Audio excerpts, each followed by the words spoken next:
Good afternoon. I'd like to call this electoral board hearing to order. Would the clerk please call the roll?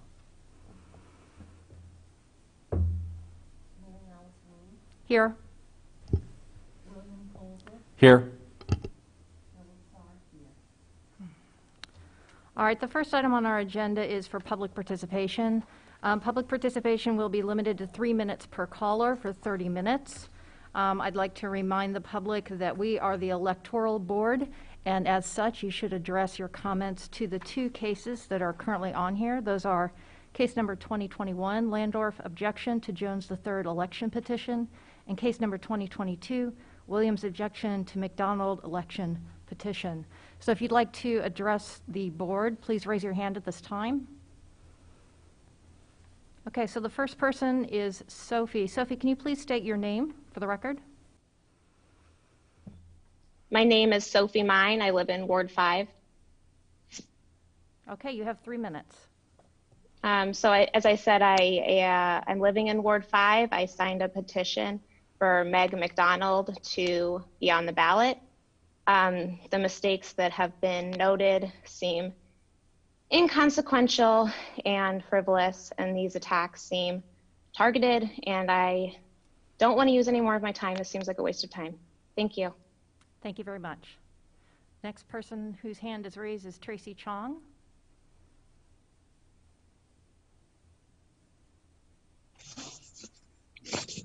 Hi, can you hear me? Yes. Hi, I'm Tracy Chong from Urbana. I'm speaking today to say that the objection by Wayne Williams against Megan McDonald for the candidacy for Ward 5 should be immediately dismissed.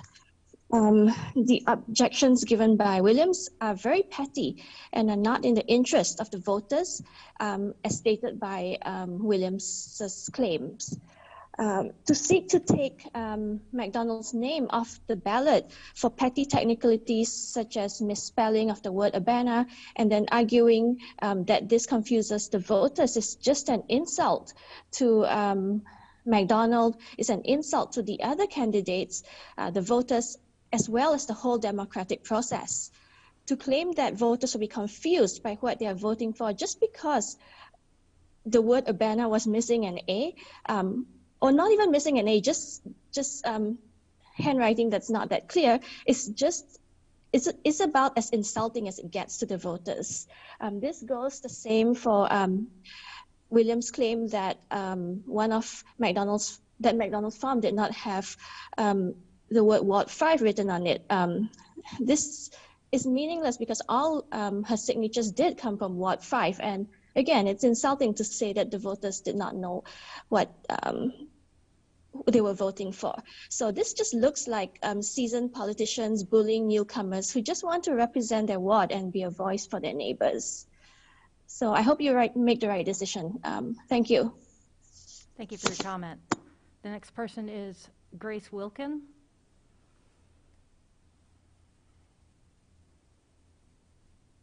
Hi, can you hear me? Yes. This is Grace Wilkin. I'm a resident of Urbana, and I just wanted to call in support of ballot access. I think that the system seems pretty discriminatory and perpetuating an imbalance of power. The whole paperwork and filing process is vague, and in the city, there's no resources to navigate the system. It seems like it's set up so that everyone files something kind of differently, and only certain people who are already in power know the secret code to do things. And those in power pick people who they see as the highest threat to their power and challenge their petition over minor issues that were not clear to begin with. So I think this is a system that is keeping people out of participating in our local government, and that challenging Megan's petitions over technicalities is a way of blocking ballot access and denying the people of Urbana Ward 5 the right to vote for the candidate of their choice. So please let Megan be on the ballot so that the voters of that district can decide. I also find it quite strange that there's the same attorney from Chicago that's used in both of these cases. Just find that really strange. That's all. Thank you. Thank you for your comment. The next person is Christopher Hansen.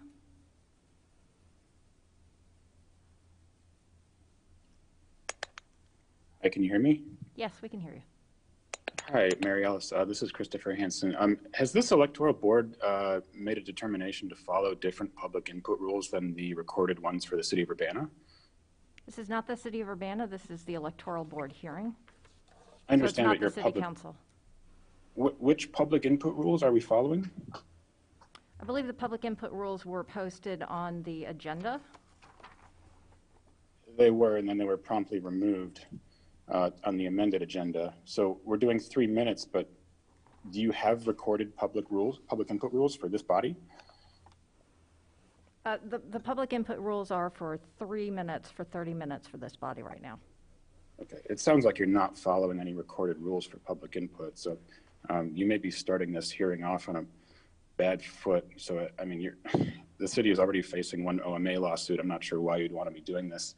My best understanding is that Section 2.4 of the Urbana City Code would apply, which provides for 5 minutes per person, not 3. I've reviewed Mr. Williams' objection to Megan McDonald's candidacy, and I've also spent a great number of hours reading the Illinois Election Code and relevant case law. And I don't see any part of this objection that meets any of the intent or stated requirements to show that McDonald has in any way violated the election code. The allegations and the objections seem petty to me. They seem an attempt to take advantage of the rules that are set forth really to try to make elections fair, and they're being used in this case to try to make an election unfair. Mr. Williams' petition alleges that placing Megan McDonald on the ballot, frustrates the rights of the voters to make meaningful choice as to their options. Those are the words that Williams uses in his objection. And I think what is happening here at this hearing in this objection frustrates the rights of the voters. I think a system of convoluted rules that would allow for someone to get someone kicked off the ballot frustrates the rights of the voters. And a process that forces a qualified candidate to jump through these hoops frustrates the rights of the voters. So I don't see any part of this that is in the interest of the voters of Urbana or the voters of Ward 5. And the fundamental claim that's being made here by Mr. Williams is that the voters of Ward 5 were too stupid to understand what they were signing when Megan McDonald was clearly running for a city council position in Ward 5. Those voters could not have signed a petition for a city council member in any other ward, and Megan McDonald could not have run in any other ward. There's no question about the clarity of what was happening. So, Thank you for your input. they dismissed. Yes, Chairman Wu, this is Deanna Moore. Can I interrupt for just a moment, please? Yes. If we could go back and perhaps adopt the revised amended agenda and the rules of the board prior to finishing, if we can take C, D, and E on the agenda prior to finishing the public comment, I think that would be applicable at this point. So are you asking for us we did roll call, we did call to order. Right. So C and D, you're asking to move those where, me? C is, do you have the revised agenda, the revised amended agenda, it says at the top? I think it was emailed earlier. I have one that was sent this morning. Okay, so C should be to amend the agenda, so adopt that amended. That's not on my agenda, sorry. Okay, so hold on a minute. Let me share my screen and I can put the agenda up on screen. Hold on one moment. I'll need to pull it up. That's okay. She's going to put it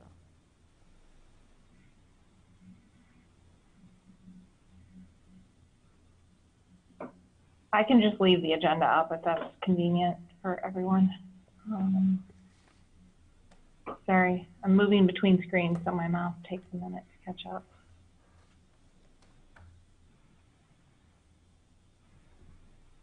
I was able to pull it up. I have it. You have it? I do have it here. Okay, I apologize. Thank you. All right, how would you recommend that we get this meeting back on track?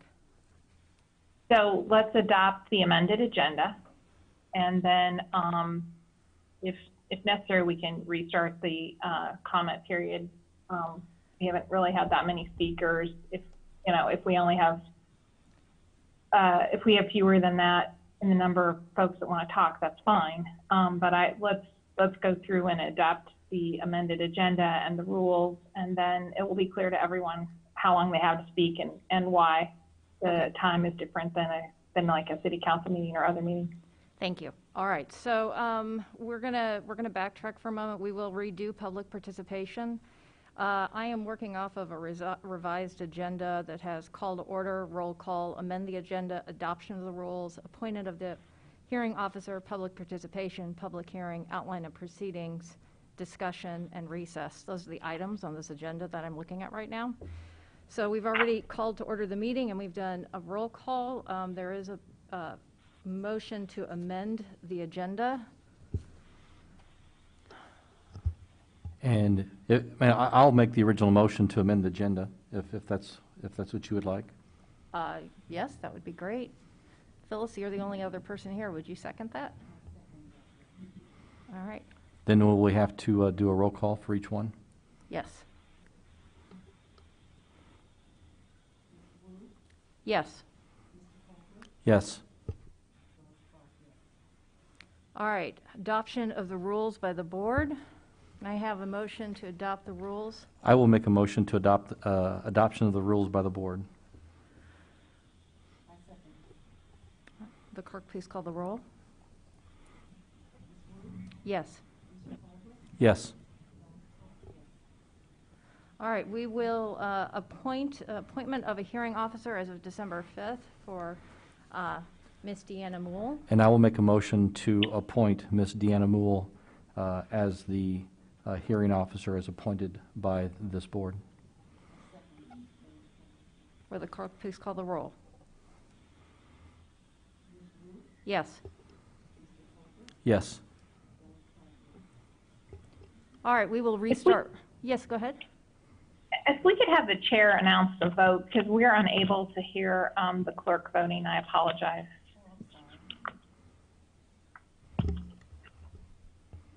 Would you like me to redo the? Yes. Okay. If you could just tell us who's voting yay and nay, that would be great, because we can't hear all of you vote. Okay, would the clerk please recall the roll? Okay. Ms. Wu, Yay. Mr. Colebrook, Yes. Phyllis Clark, yes. Okay, thank you. Sorry. All right, so we're going to restart public participation. So I will reiterate that this is the election board hearing, public participation. Please direct your comments to case number 2021 and 2022. You have 3 minutes. I will start down the list. Christopher Hansen.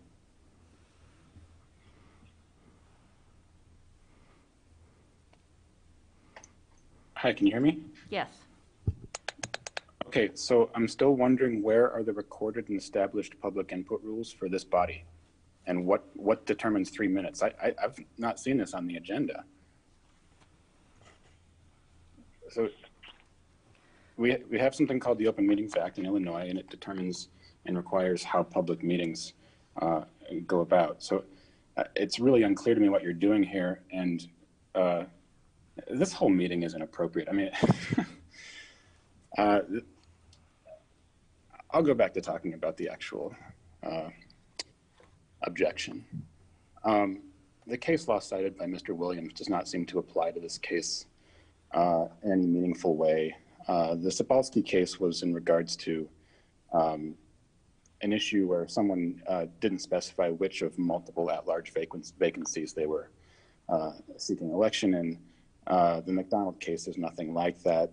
Like I said, Megan McDonald could only run in Ward 5. The voters of Ward 5 could only sign petitions for someone running in Ward 5. And it couldn't have been any other way. So there was no lack of clarity about what position she's running for.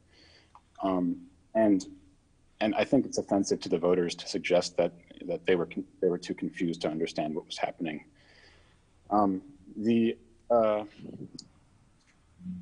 the other case is entirely different as well in this case law, and it's not clear to me what Abraham Matthews, the person who authored the lawsuit, how he thinks these actually apply in any way. I have noticed that Abraham Matthews also circulated petitions and gathered signatures for Chandra Bishop, who is, clearly partner to Mr. Williams. So it seems to me what's happening here is a disingenuous argument is being made to try to tamper with, an opponent in an election. So I'm going to, I guess, end my input by suggesting to the board, this electoral board, that you make a little bit clearer to the public why it is and how it is that you're composed of the members that you're composed of. My understanding is both the public, the objector, and the candidates being objected to have very, very little information about how this process works and everything. So maybe you guys could start by explaining who is on the electoral board and why it is that way, because the Illinois statute is pretty specific about the makeup of this board. So just to not have any outstanding impropriety or perceived impropriety, why don't you actually talk to the public a little bit and tell us what you're up to? Thank you. Thank you for your input. The next person is Alan Max Axelrod.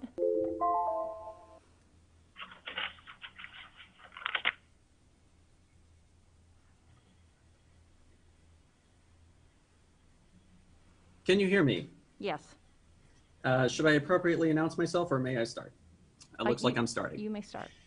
All right, my name is Alan Max Axelrod. I live in the city of Urbana, and I must say that I am pleased to say that I have seen more rigor from a fifth grader Urbana school student's book report than I have from this objection.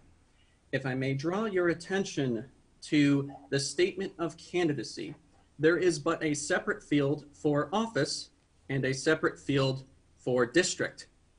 And the objection did not include the statement of candidacy as listing an incorrect office. And now, if you look at the primary petition, it does not list district. It lists office. And by the city's own process and from the objector's own admission, the office is Alderman and the district is Ward 5. So either all municipal candidates need to recanvass in order to have appropriately formatted petitions that uphold Illinois law should the objector actually be correct, or the objection is baseless and must be thrown out. I'll conserve everybody else's time. Have a good day. Thank you for your input. The next person up is Bo Barber.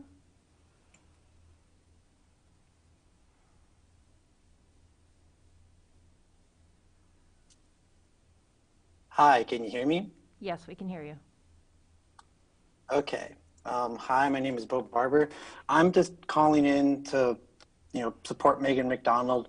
I can't really make all of the maybe, eloquent or well-detailed arguments or statements that other people have made, but I can speak to the character and kind of person that Megan is.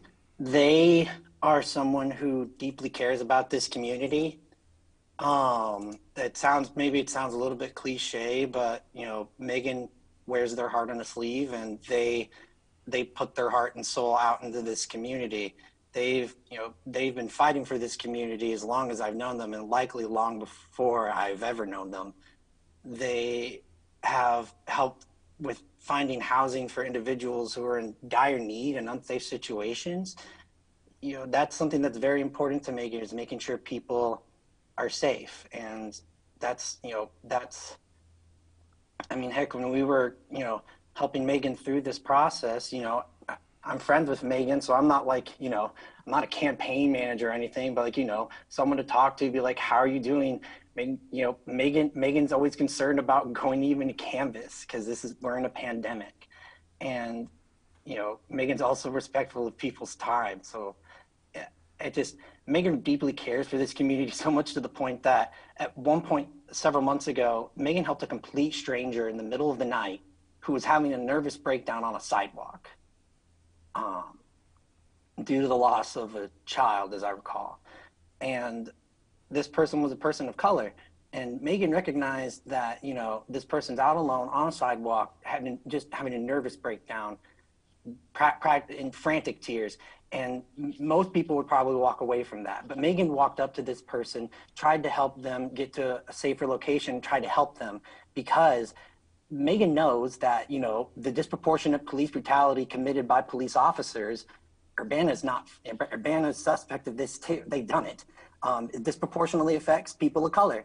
And Megan understands that. Megan's cognizant of that. So Megan got this person to a safer situation so that they could, kind of recollect themselves and not have this potentially fatal encounter with police during a mental breakdown. The fact of the matter is Megan cares deeply about this community. So much so that they are putting themselves, in situations that other people would find unsafe.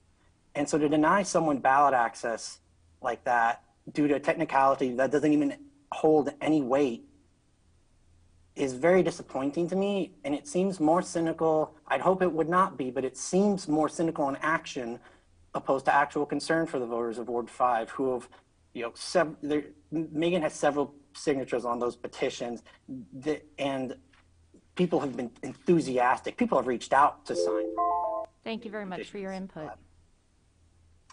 Anyways.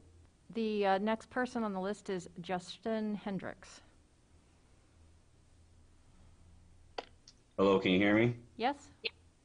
Hello, everyone. My name is Justin Michael Hendricks, Champaign-Urbana resident, creative hidden homeboy, Parkland College student, and supporter of Megan McDonald. I just want to start off by saying I understand the risk of losing spaces for lack of black and brown bodies, but at the expense of inexpensive bed sheets, it's purely unethical and simply outright disgusting. If I knew all one needed to do was have relationships with someone, that you can have someone challenge petitions for you, I would have done it already. It already looks concerning when an individual switches their concerns to a ward after trying to get for a citywide seat that has nothing to do with them. I will say this, Meg has been advocating for black and brown bodies, queer to trans people. She has encouraged allyship and works hard to dismantle such racism or political collusions as we have seen thus before us.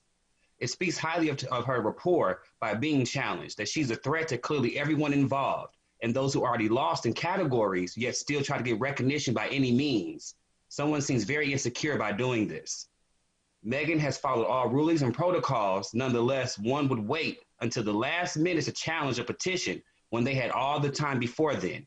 It seems like a game of checkers. Nonetheless, prepare for a checkmate. And I'll finish with this. Let's do better with the agenda and the process, please, especially with protecting black and brown bodies and children. Drop the charges, stop the shutoffs, assist Aaliyah Lewis, and grant Megan the rightful dues that she's owed. Thank you. I'm going to have to stop public participation for a moment. Our hearing officer, Deanna Moole, has an update. Yes, there was an entirely reasonable question asked why the Electoral Board is constituted the way that it is right now. There is, by statute, created who the members of the Electoral Board for each city should be in a municipality. And unfortunately, what happened is at least a couple of the folks that were in line to serve recused themselves because they felt that they had a conflict of interest. And I think what we've run into now, I've just checked with the village, or the city, sorry, too many municipalities, the City of Urbana Council, and we have found out that we do not have a new signed order by a judge appointing the 3 members that are currently serving. There's an order in front of the judge to change the composition of the Electoral Board because of the individuals that recused themselves. So I think at this time, we're going to have to wait for that order. So we're going to have to recess the meeting until we receive that signed order. And I'm going to leave it up to the members of the Electoral Board to figure out what makes sense if you want to give the judge the entire day and recess until about 8 in the morning, or if you want to try and come back at like 4, or what you want to do. But until we get that signed order, the proceedings, unfortunately. Is there any indication from the city attorney in terms of whether or not that order will be done today? I don't think we have that information. No, I have no indication. And we have to reconvene within 24 hours, is that correct? Yes, Madam Chairman. Do we need to vote on what procedure we're going to do, Phyllis? Is Mr. Simon on the call? Yes, I've just joined. Can you hear me? Yeah, we can. Thank you. Ms. Moule is correct. To flesh this out a little bit, the statute provides that the mayor, the longest-serving council member, and the city clerk normally comprise the electoral board. In the event one of those individuals is unable to serve, then the second longest serving council member would serve. That would be Mr. Dennis Roberts. Obviously, Mayor Marlin and Council Member Roberts are candidates for office, the office of mayor, so they, by statute, are ineligible to serve. The second longest serving board member, council member, was Bill Brown. And he automatically took over the one seat that the mayor's position or the first or the longest serving council member would take. Last night in the evening, Mr. Brown recused himself. So he was unable to serve. The judge had issued an order in that regard that the third longest serving council member become the third member of the board. And there are two of them, Council Member Wu and Council Member Jared Miller, so we keep the name straight. And by statute, they were required, and by court order, they were required to draw lots. They drew lots, and Council Member Miller drew the lot that seated him on the electoral board. On Saturday, I believe it was Saturday evening, though I don't remember the exact time, Mr. Miller recused himself. So, and then of course followed by, well, let me stop there. Because Ms. Wu is also the third longest serving council member, Ms. Wu, by virtue of the court order, was seated as the second member. When Mr. Brown recused or resigned, we had to scramble, or there was a scramble to put somebody else on. And so an order was submitted directing that council member Colebrook be seated as the fifth longest serving member of the city council. That order was sent to the judge before 8 o'clock in the morning, and everyone is waiting for that.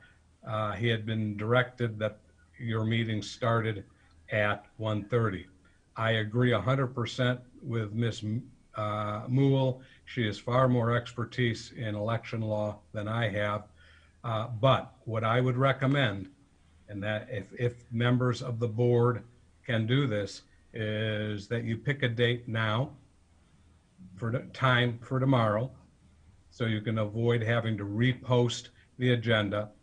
And then you start the whole process again, including public comment. And those who have spoken, I would recommend giving them another chance to speak. And the order of the agenda should be the call to order, roll call, then the adoption of the, I think Ms. Moule called it the revised amended agenda, unless you want to change that around. And I think you all should have that. And then, and it should be posted on the city's website. And then adoption of the rules governing this proceeding. And then from there, whatever would be next on the agenda. I don't have it in front of me. That's what I would recommend. In essence, restart the whole thing. It has been confusing for everybody. It's been at least 20 years, if not longer, since Urbana has had an election challenge. So everybody's trying to do their best to get this done. We've hired, and the city's going to pay for it, an expert election lawyer who clearly is nonpartisan. Thank you. So as chair of this committee, do I make the decision, or is this something that has to be voted upon? Well, I think you make the decision because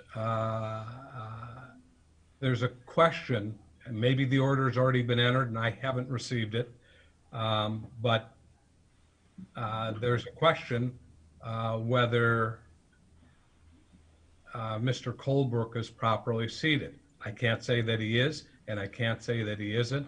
I have not been in touch with the judge. So what I would do if I were you is ask for concurrence of Ms. Clark, but I would first poll the three of you to see when you can do this and set it for tomorrow. And frankly, I would recommend, if you can, setting it for the afternoon so the objectors and the candidates have a fair chance, if they need to adjust their schedule.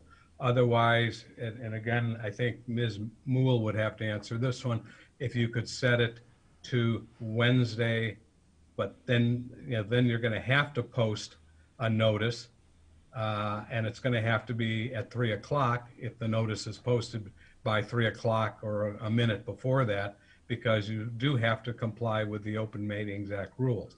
The agenda does, or the revised amended agenda does contain the rules that are applicable. Again, Ms. Moule is absolutely correct that the city council rules are irrelevant until the board adopts them. Urbana City Code Section 2-5 with the changes that are outlined on the agenda. Those then become the rules for public comment, and they become the established and recorded rules for public comment and all. The one thing we all want to make sure is that the objectors and the candidates have a fair opportunity to present their positions on this, or whoever they wish to have represent them and all. And I guess the objectors are using the same law firm, but that's their individual choice. All right, thank you. So Deanna, since you're the hearing officer, is there a time tomorrow that works in your schedule? Unfortunately, I'm only available in the morning, which I believe is also true for one of the members. And that'd be me, tomorrow. Bill Colebrook, yeah. I'm only available in the morning. I don't think that this would, I mean, the parties are aware of what's going on. They have copies of everything. They've clearly, had the objections in their hand for several days. I don't think there's anything unfair about recessing till tomorrow morning, if that's what we can arrange with all of the members of the electoral board. But again, that would be up to you, your schedule. And if we decide to move it to Wednesday, that would mean that we'd have to repost the agenda, is that correct? Yes. And I would be... Depending on what time, well, yes, you would have to, Ms. Mule is absolutely correct, because it's 24 hours recess, up to 24 hours without reposting. And since we don't know how long any of this is going to take, because it's taken 20 years for the city of Urbana to do this, my issue for tomorrow is I'm only available till about 11:30. Hello? So, that only gives us a few hours in the morning to get it done. In that light, I can move stuff around in my professional schedule on Wednesday and be available all Wednesday afternoon. But we would have to repost the agenda. Mary Alice? Yeah, I'm only available till 10 a.m. tomorrow morning. I can rearrange the afternoon for Wednesday. Ms. Clark? We can reschedule. We can repost the agenda. It wouldn't take that much to do that in order to be able to meet the requirements of the Open Meetings Act. Okay. So could we do sometime Wednesday afternoon? Yes, Okay. for whatever time is convenient for you all. I would say whatever time meets the Opens Meetings Act requirement. I think Mr. Simon has something to say. Yeah, so everyone doesn't have to, maybe I'm being overly cautious, but so everyone doesn't have to, risk coming into the building, would it be objectionable, obviously it's up to the members of the board, to conduct this entire meeting through Zoom? It appears, assuming, at least the sentiments of the board have been expressed, that you all may, again, it's your decision, may adopt the city's remote meeting rules. You can adopt any rules you want. The city's rules are immaterial other than using it as a template. But if you adopt the city's remote public comment rules, which is Urbana City Code 2-5 or ordinance number 2020-09049, and go fully remote. But again, that's all up to you. It's just a suggestion. Deanna, before we move forward, are you available on Wednesday afternoon? Yes, Madam Chairman, I'm free the entire afternoon. All right, well, I think we should reconvene on Wednesday afternoon. Shall we set a time now? Do we need to take a vote on that as a board, or? I think let's just cover our bases and take And Jim, since I may not be a properly seated member, at this point, would I be voting on such thing? I guess I disappeared. I think the chair, with the consensus of Ms. Clark, that would be the way to do it. There's a question whether the meeting is properly constituted, and so you don't have to fight it out on that question. Recess the meeting. Obviously, the agenda and the notice of the meeting have to be posted 48 hours. I don't know if the Wednesday date time works, but 48 hours based on my computer or my observatory time. Right now it's 2:07, so you'd have to post it before now. I mean, right now, or post it for 3 o'clock if you want to start at 3. Yeah, Otherwise, post it by 3 Thursday. o'clock and have it, and we'd be available by 3 o'clock Wednesday afternoon? 3 o'clock. Yeah. That's Yeah, fine. and then if it goes longer, then let's say you want to stop at 5, you can stop at 5 and recess to the next day. I guess that's Thursday.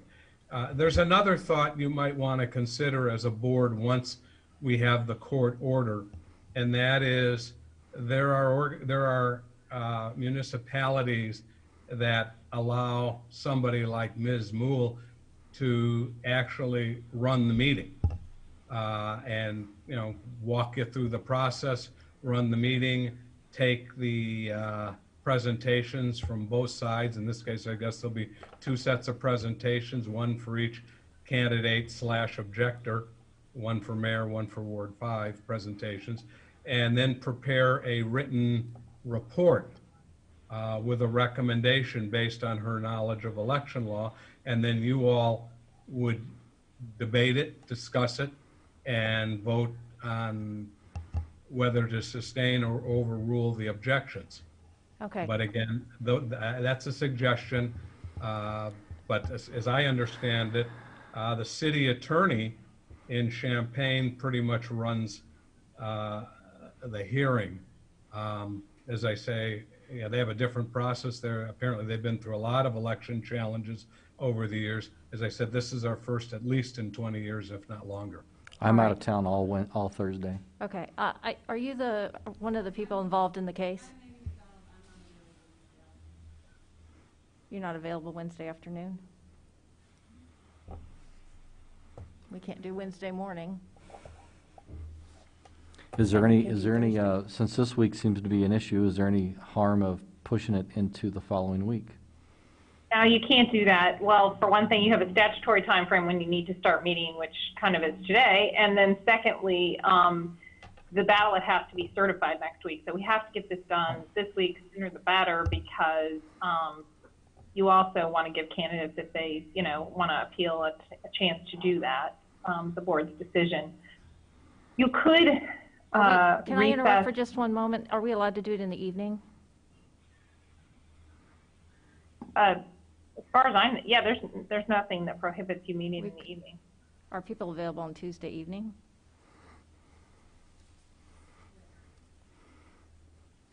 Yeah. I would be about 5:30. Deanna, is that okay with you? Can we do it in the evening? I think that would solve everybody's. Be safer 5:30 for me. Other than you can only recess for 24 hours, so you could come back in the morning and announce the status of things and perhaps do the public input, and then recess it until 5:30 to do the substance of the objections. That's a possibility. You can't recess now until 5:30 tomorrow because that's more than 24 hours away. All right. So it sounds to me like the options on the table are, as we come back tomorrow morning to assess the status, hopefully we will have the judge's order in terms of who is on this board. And then with the plan of, if everything is in order, for 5:30 in order to meet, to reconvene and hear the rest of the case. Yeah, that sounds like a good plan. All Tim right. has another comment. Yeah. Are you a petitioner? Do you want to decide whether to do the whole meeting, starting tomorrow remotely? Because if I get a court order, I will forward it to Ms. Moule, and then she could send it to the objectors, the candidates, assuming she has their contact information, and certainly the 3 board members. I've reached out about 10 minutes ago to the judge. I had informed him at 8 in the morning or so that you all were meeting by 1:30, and I'd hoped to get the order by 12 today, but I don't even know if he's in town. He is not here in Champaign. He sits, the chief judge of the 6th Circuit, the full chief judge, sits in the Clinton courthouse in DeWitt County. And I can try and reach out by phone to see what's going on. I will do that, in fact, after your meeting to help facilitate and keep you on track. So I would agree that whoever made the recommendation, in any event, meet in the morning. That way you're within the 24 hours. If there's no status to report, you will know that in advance, but still come together and then kick it over till whenever, the afternoon or the evening. There is nothing wrong with doing it in the evening. Did you have a comment about the timing, sir? I just need to know about the timing that we've proposed for the meeting. Can you come up to the microphone? And you'll need is there a button to push?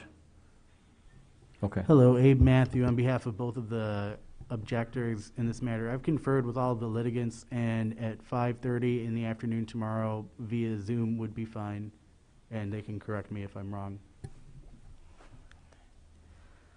Thank you. Thank you. What about 8 a.m. tomorrow as well, to keep within the 24 hours? And with the understanding we would not be meeting for a very long time tomorrow morning at 8. For myself, that would not work at that time. So let me just go over exactly what we're talking about. So at 8 a.m., our plan is to reconvene and give an update on the status of the judge's order. Based on that, whether or not it's been approved, then we would reconvene that one at 5:30 p.m.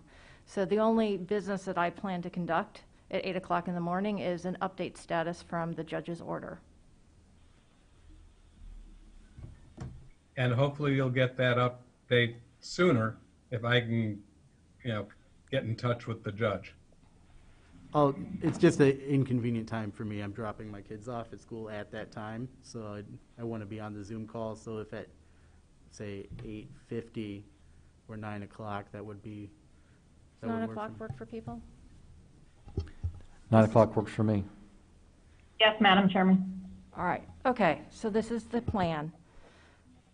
My second question is about Zoom, holding this fully Zoom. My personal preference would be to hold the 9 a.m. update meeting via Zoom, but the 5:30 in person.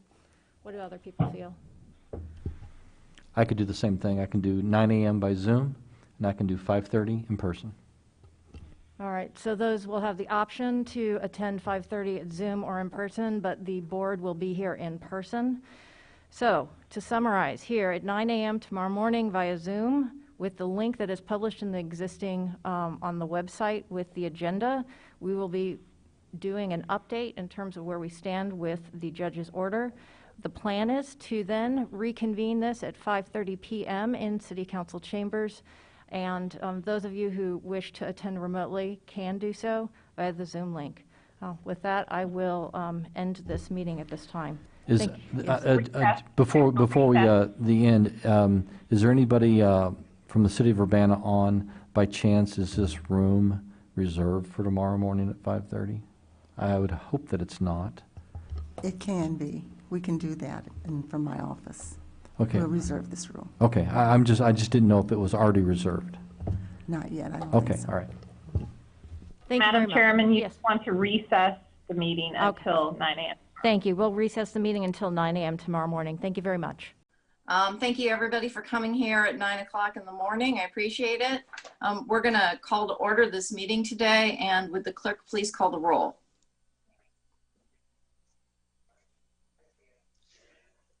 Ms. Wu, Here. Mr. Colebrook, Here. Phyllis Clark here. All right, thank you. In order to make sure that we are clear in terms of how things are proceeding today, a couple of things. First of all, we're going to start from scratch. So we're starting at the top of the revised amenda once we adopt the revised amenda. But also I would like a motion to approve the recess from yesterday's motion to convene at 9 a.m. today. So if I would entertain a motion. I will make a motion to reconvene from last night until today. That would be actually it's a motion to recess from yesterday's meeting. Okay, so I will make a motion to recess the meeting that we had yesterday, December 7th of 2020. Second. All right, moved by Bill and seconded by Phyllis. Is there any discussion? All right, Phyllis, will you please call the roll? Ms. Wu, Yes. Mr. Colebrook, Yes. Phyllis Clark, yes. All right, that motion passes. Next on the agenda is to amend the agenda, and what we need to do is amend the agenda which adopts the revised amended agenda. So can I have a motion to amend the agenda? So I will make a motion to amend the agenda for today's date, December 8th, 2020. Second, Phyllis Clark. All right, moved by Bill and seconded by Phyllis. Is there any discussion? All right, will the clerk please call the roll? Ms. Wu, Yes. Mr. Colebrook, Yes. Phyllis Clark, yes. All right, the next item on the agenda is to adopt the rules by the board. So I would need a motion to adopt those rules. We'll just keep this rolling. I will make a motion to adopt the rules by the board. I second. All right, moved by Bill and seconded by Phyllis, sorry. That's all right. Will the clerk please call the roll? Ms. Wu, Yes. Mr. Colebrook, Yes. Phyllis, yes. All right, that also passes. All right, the appointment of the hearing officer is Diana Moule from December 5th. So we need a motion to appoint the hearing officer for today. I will make a motion to appoint Deanna Moule, the hearing officer as of December 5th, 2020. And I heartily second. All right, moved by Phyllis. Bill and seconded by Phyllis. Will the clerk please call the roll? Ms. Wu, Yes. Mr. Colebrook, Yes. Phyllis Clark, yes. All right, so the next item on the agenda is public participation, and what I'd like to do at this time is recess today's meeting and reconvene at 5:30, in which we will start at the public participation point. Do I need a motion, Deanna, to do that, to recess the meeting?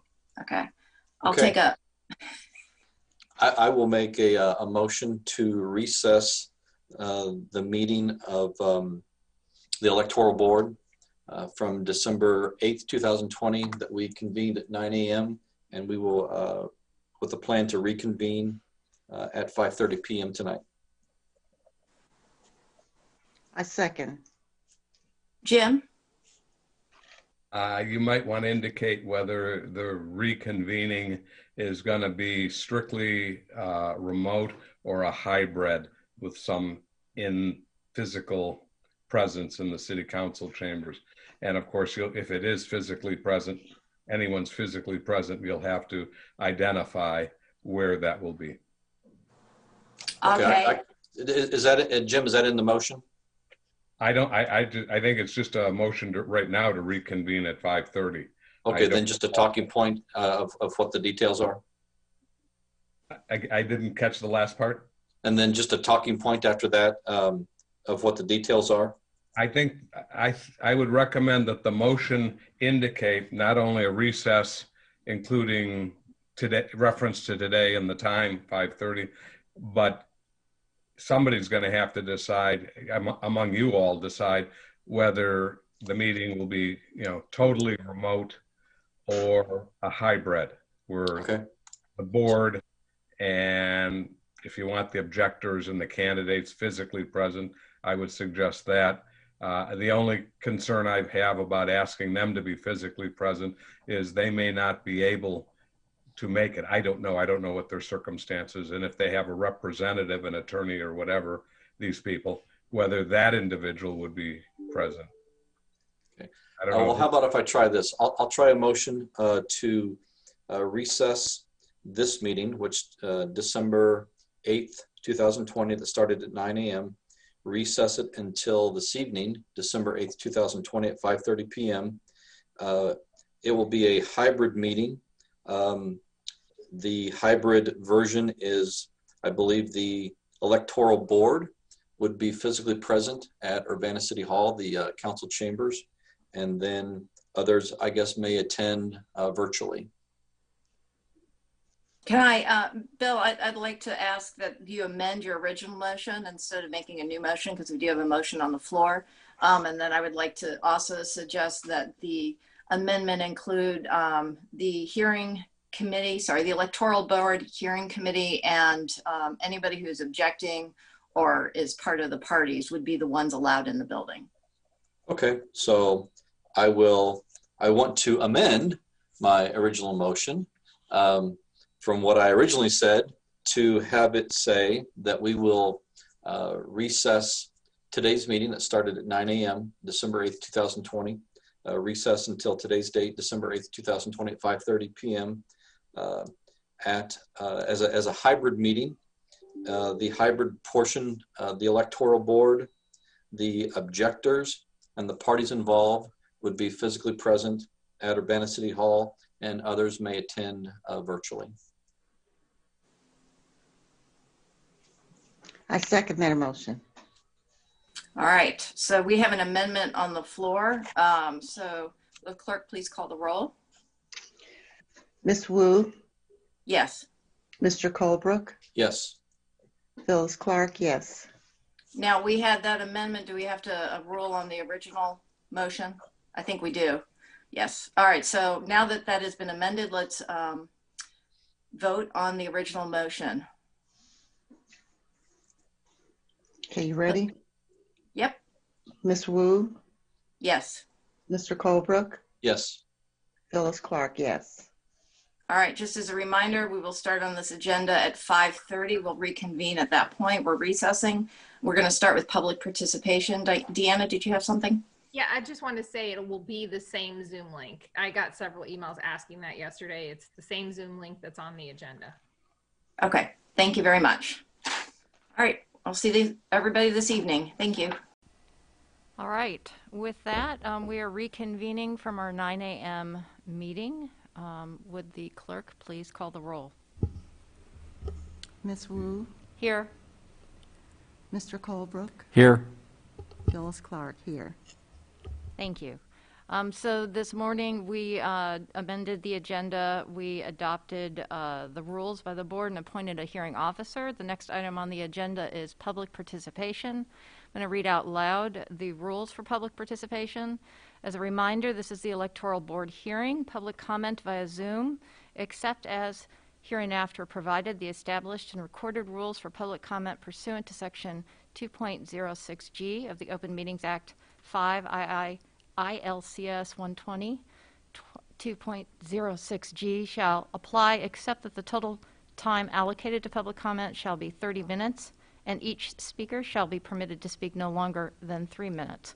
With that, I will ask those in the Zoom room to raise their hand, either with the button on the bottom right-hand corner or pressing *9.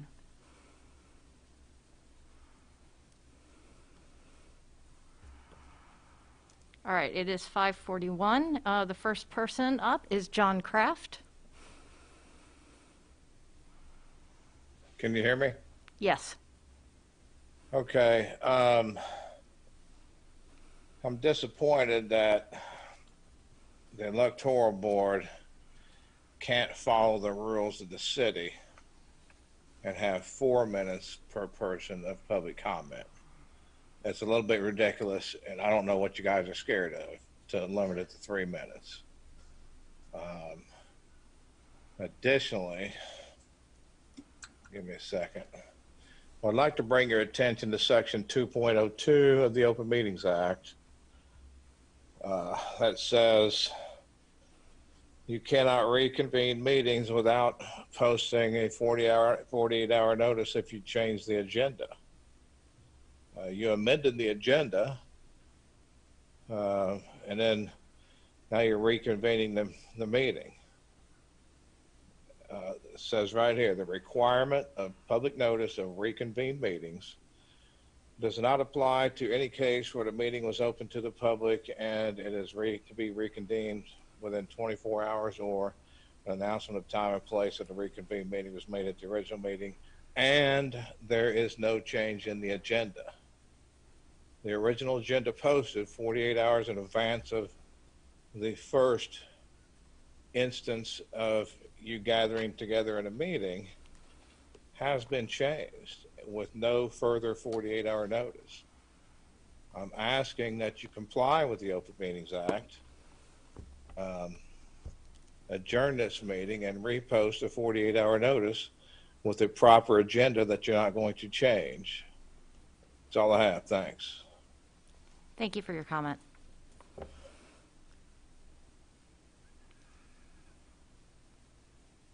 The next person up is Eddie Pratt Jr.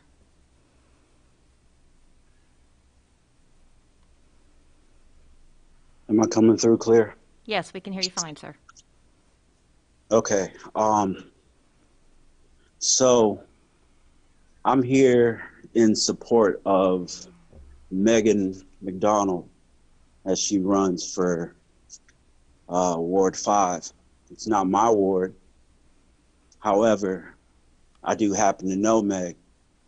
I know who she is. I'm not someone who likes all of this. I don't like these meetings. I don't like none of this.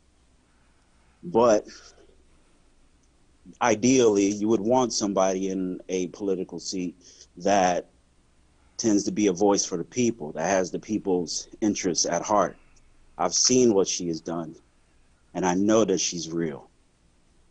But beyond all of that, it goes to the person that put in this this contest of her ballot. And what I have just been informed of doesn't particularly sit well with me at all. A would-be candidate for that same seat in that same ward that was running for another office just a few weeks ago, which she lost.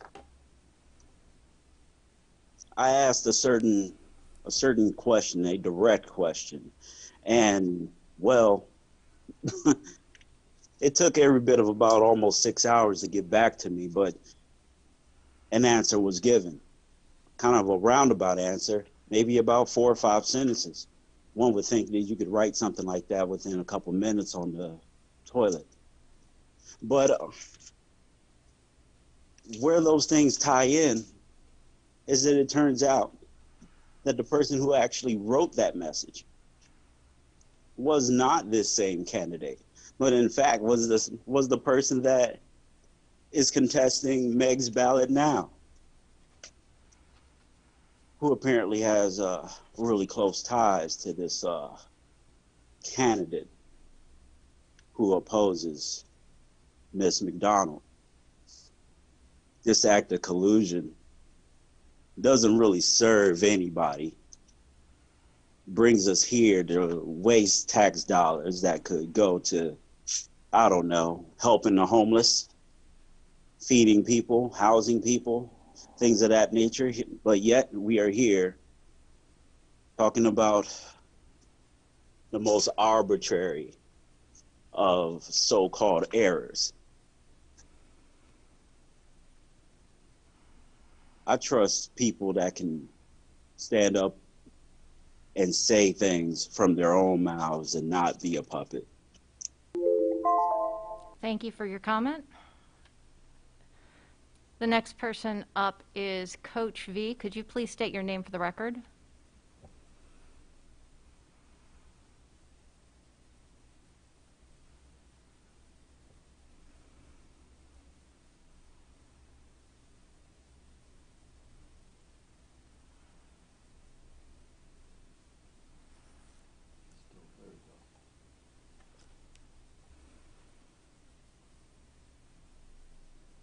You are muted if you are trying to speak.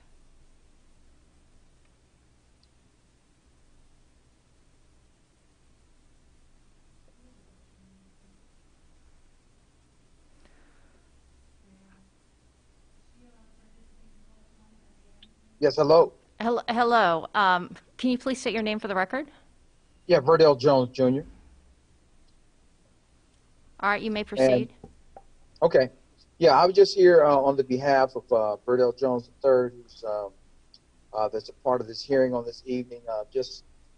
I know that there's seems to be some minor technicalities in terms of his opportunity to be able to run for mayor of Urbana, but just he's not somebody new to the party. A young man who grew up in Urbana, raised in Urbana, the Prairie Green Apartments. Went to Urbana through middle school, went to high school in Champaign, graduated. He's a native son of this community. But he saw through a program we started years ago, Fort Sui Leadership and Sports Academy, the power of serving the community. He was involved in many times where we fed the homeless, and we just did a lot of different outreach things in the community. And so him being able to witness that and be a part of that, that's a part of his DNA. And he has a desire, a very ambitious desire to want to serve the community of Urbana. And I just wanted to just commend him for that, and to let you know that he's a special young man. He has a very bright intellect. He seems to have a finger on the pulse of really what people need. He's community oriented. He serves the community, and I think that this particular time, this is exactly what the community needs. Someone who is a breath of fresh air, someone who has a unique insight, a different perspective, one who has the ability to collaborate with others, to be able to garner other people's respect and attention to better serve the people. And I think that that's the key is to understand that these positions in community is not for the people to serve us, but that we have the opportunity to serve people. I'm the varsity basketball coach at Urbana, and that is our heart. That's what we believe in. How can we best impact the community? So I just want to just talk on his behalf and just say that I think that one of the things I've learned is that, we're all human. And so we're all entitled to maybe decisions or, maybe mistakes. Just as I witnessed on yesterday, there was a mistake made here with this council in terms of starting when they were not prepared to do that. And so there's a little technicality with him. And just as it was someone else that was associated with you all that gave you the information that, hey, this is not proper the way to do it. And there was no ill intent. It's just that sometimes you just don't know. And when you know better, you do better. And so it is the same thing with Verdell. And I just think that technicalities such as that is just as you were given that same grace. I think he should be afforded the same grace to be able to have the kind of impact that I know that he can have for this community. Thank you for your time.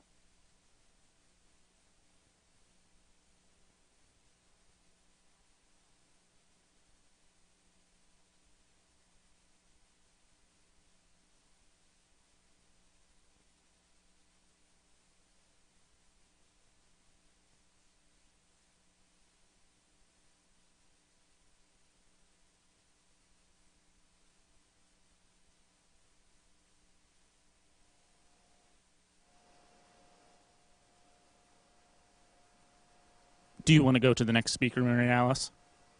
My microphone is not on, I apologize. Austin Hoffman is next. Hello, can you all hear me all right? Yes, thank you. My name is Austin Hoffman. I'm an Urbana resident, and I'm here to voice my sincere support for Megan McDonald and urge this board to approve her candidacy. As others have mentioned, this challenge is an insult to Megan's integrity, but also to the intelligence and political views of the residents and voters in Ward 5 and in our entire city. It's a transparent power play to try and use an obscure and complicated legal process to maintain business as usual in local politics and to silence a progressive candidate by circumventing the democratic process altogether. In no way is it in the interest of the citizens of Urbana, and it is in fact detrimental to them. I cannot emphasize enough the absolute pettiness of this challenge to Megan McDonald's candidacy. I'm just here to remind the board that it has an obligation to let the people of Urbana decide who represents them on the council, and not to disqualify any candidate on such baseless and inconsequential evidence. Thank you very much. Thank you for your input. The next person on the list is Christopher Hansen. Hi, can you hear me? Yes. Hi, my name is Christopher Hansen. I live in Urbana. I have to agree with some of the issues that were raised about the game that was being played with the different agendas for these meetings or this meeting. I think there must have existed at some point 3 different agendas for yesterday's meeting, which I guess was, it's hard for me to understand if today's 9 a.m. meeting was a different meeting or a continuation of yesterday's meeting. But the point was made about the agenda being changed and adding items, and that's an accurate point. And you can't just add items to an agenda within 48 hours of the meeting. The OMA is very clear on that.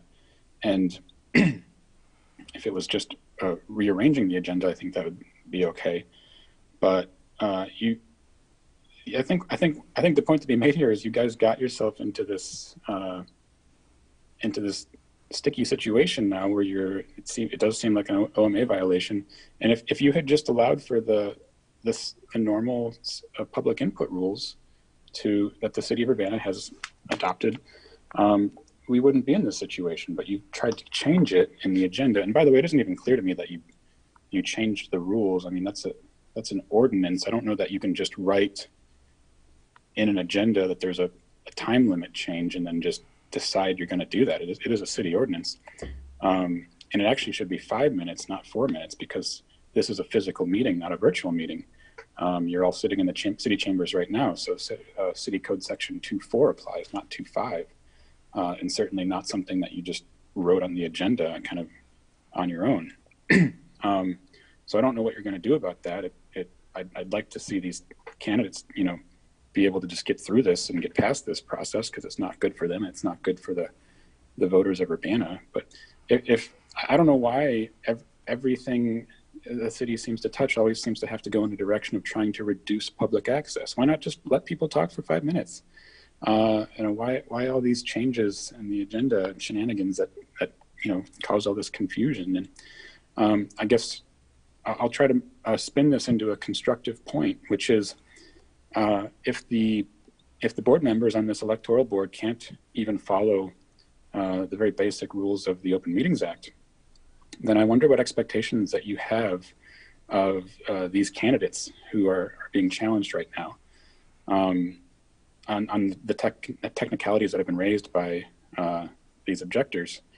And it was said yesterday that, oh, this is the first time in 20 years that the city of Urbana has had to manage an electoral board hearing. And so there's an understanding that it isn't going to go all that smoothly.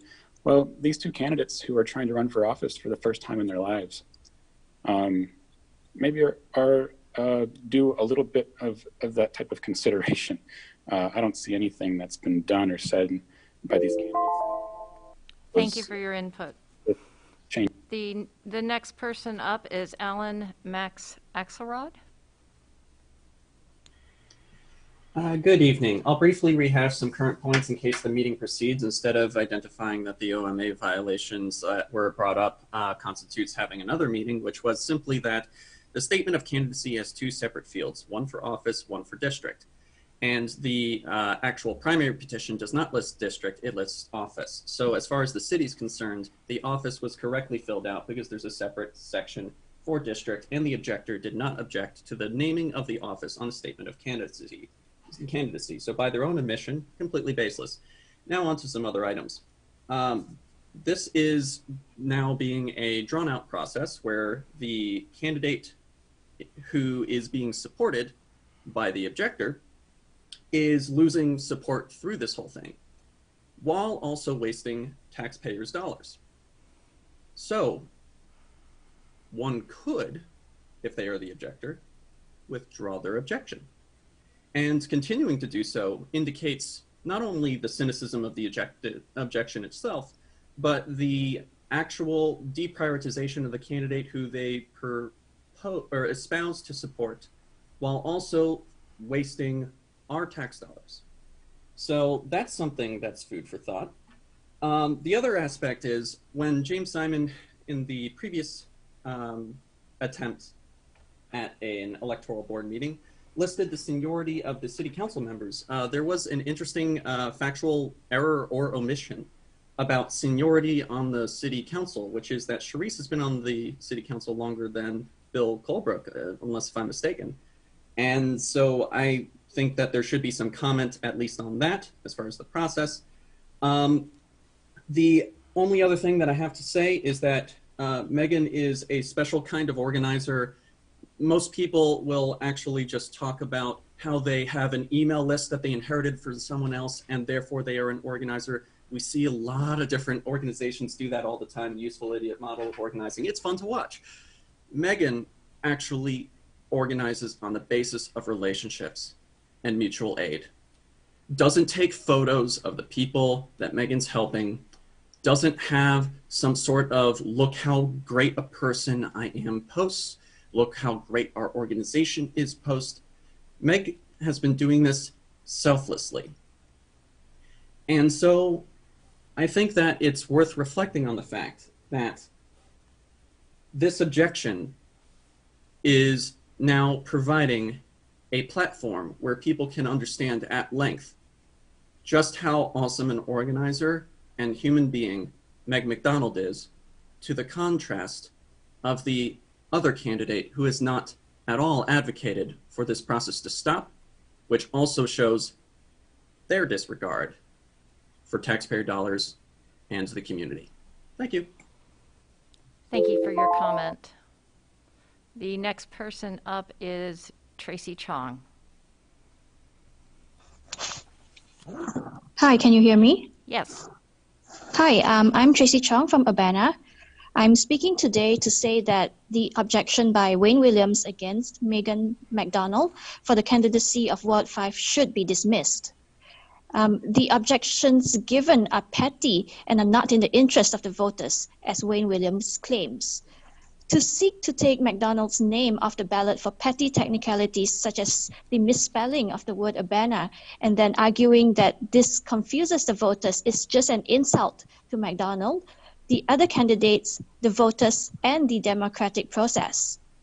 To claim the voters will be confused by what they are voting for because Urbana was misspelled or even just written in a way that it couldn't, bad handwriting or whatever. It's just about as insulting as it gets to the voters. This same concept goes for Williams' claim about McDonald not having written Ward 5 on her petition forms. This is just a meaningless claim as all McDonald's signatures came from Ward 5. The residents of Ward 5 can only sign a petition for Ward 5, and she can only run for the Ward 5 seat. So the correct thing for the board to do would be to allow the residents of Ward 5 to have the choice to vote for the candidate they support, which means allowing Megan McDonald to be on the ballot. This whole objection seems like seasoned politicians trying to bully newcomers who just want to represent their ward and be a voice for their neighbors. The objectioner, Wayne Williams, a candidate himself, should be ashamed that he is playing this sort of games. I hope the board does the right thing and keeps the interests of the voters in mind. By the way, I think considering all the OMA rules that this board has broken, I think if there are more speakers who would like to speak that can fit within the 30 minutes, you guys should extend the public input time and allow everyone who wants to speak time to speak. Thank you. Thank you for your comment. The next person up to speak is Brian Dunn.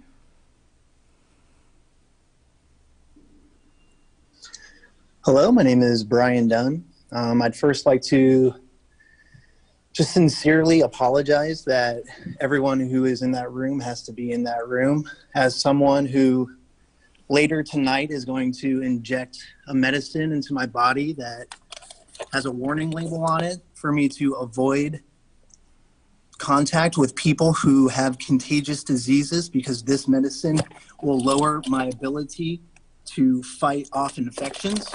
I have gone to great lengths over the past, however long this pandemic's been, to keep myself isolated, to keep myself safe.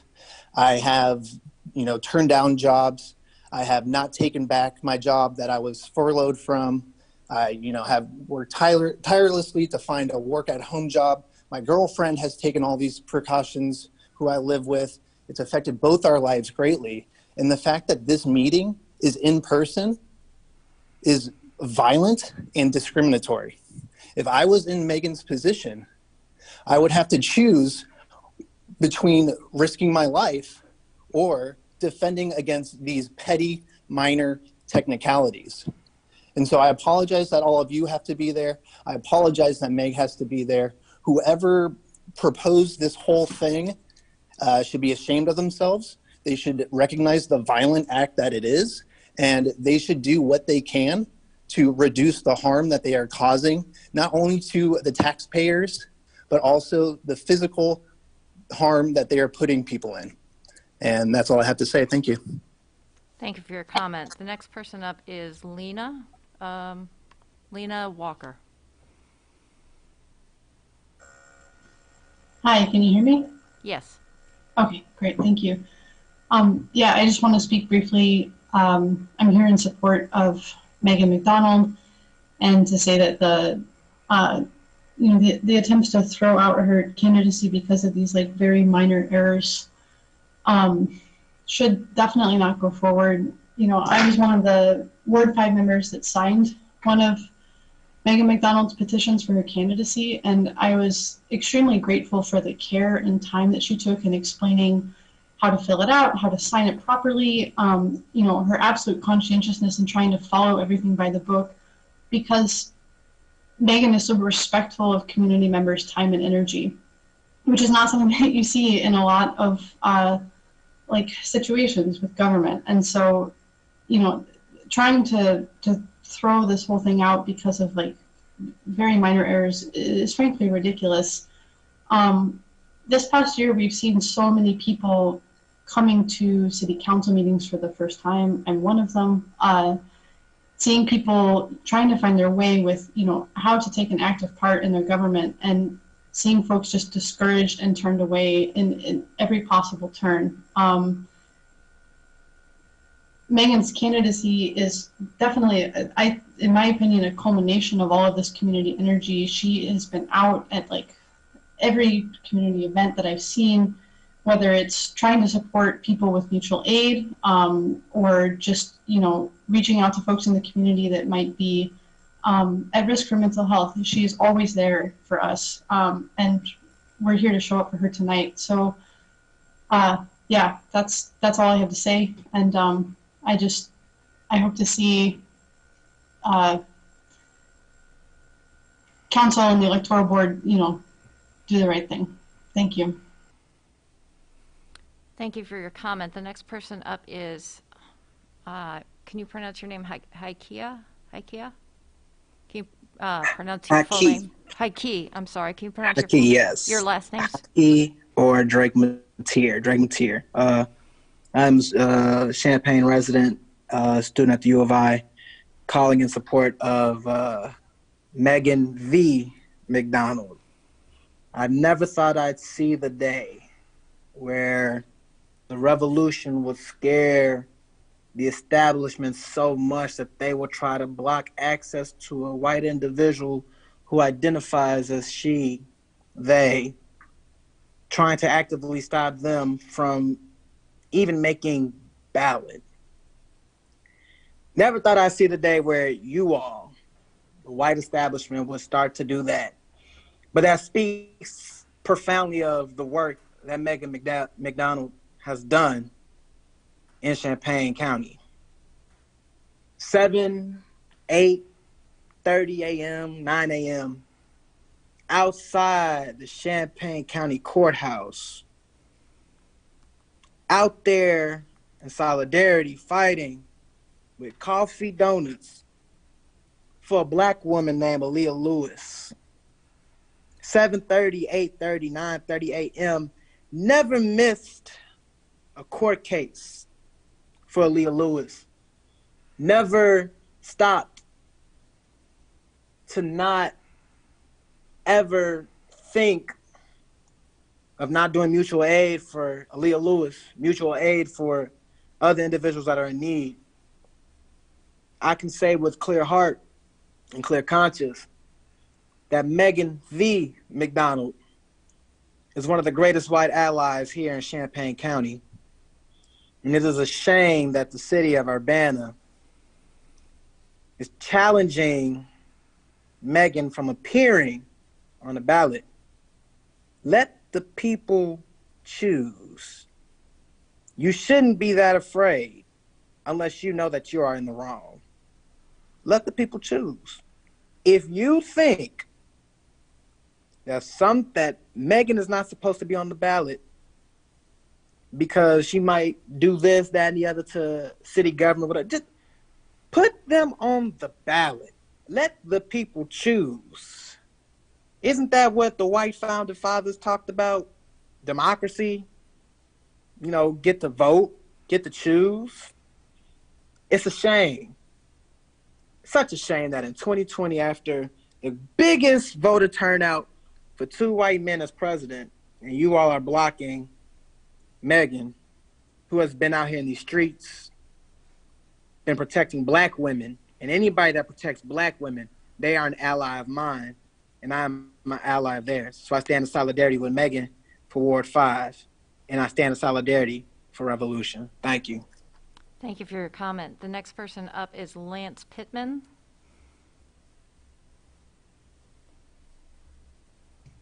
Hi, can you hear me? Yes. Hi, my name is Lance Pittman. I live in Urbana, and I've lived in either Champaign or Urbana since 2004. In all my years here, I've never seen anything like this, and it's absolutely outrageous, and I'm furious. To attempt to restrict ballot access to one of the best qualified candidates based on some very suspect, highly pedantic BS is beyond shameful. Who the hell cares if the word Urbana was spelled completely legibly in every instance on every single page of the petition? No one was confused about which ward Megan was running in. And I've seen the petitions of all the other candidates, and most of them have plenty of instances of illegible handwriting. Why weren't those petitions challenged? This whole thing stinks like yesterday's diapers and COVID lockdown. It's an asinine and transparently cynical attempt by political insiders to unfairly disqualify a political opponent. This hearing is a three-ring circus sideshow of freaks in this hopeless effing hole we call CU, a bottomless pit of corruption and dirty tricks, and a complete waste of taxpayers' dollars. Please dismiss these petty, tiresome challenges and let the people of Ward 5 choose who their next representative will be. That concludes my prepared remarks, but since I have a little bit of time left, I just want to talk a little bit about Megan, the candidate. I mean, you guys might be assuming like, oh, Megan has all her longtime friends calling in. That's not the case. I've known Megan less than a year, maybe less than 6 months. Despite that, I can say that I absolutely trust her. I absolutely think she is one of the best candidates in either Urbana or Champaign for city council. And Megan, if you can hear this, don't let these people bully you. Keep fighting. Of course, I know you will. And I'll end with that. Thank you. Bye. Thank you for your comment. We have time for one more comment this evening, and I believe Heather Willis is next.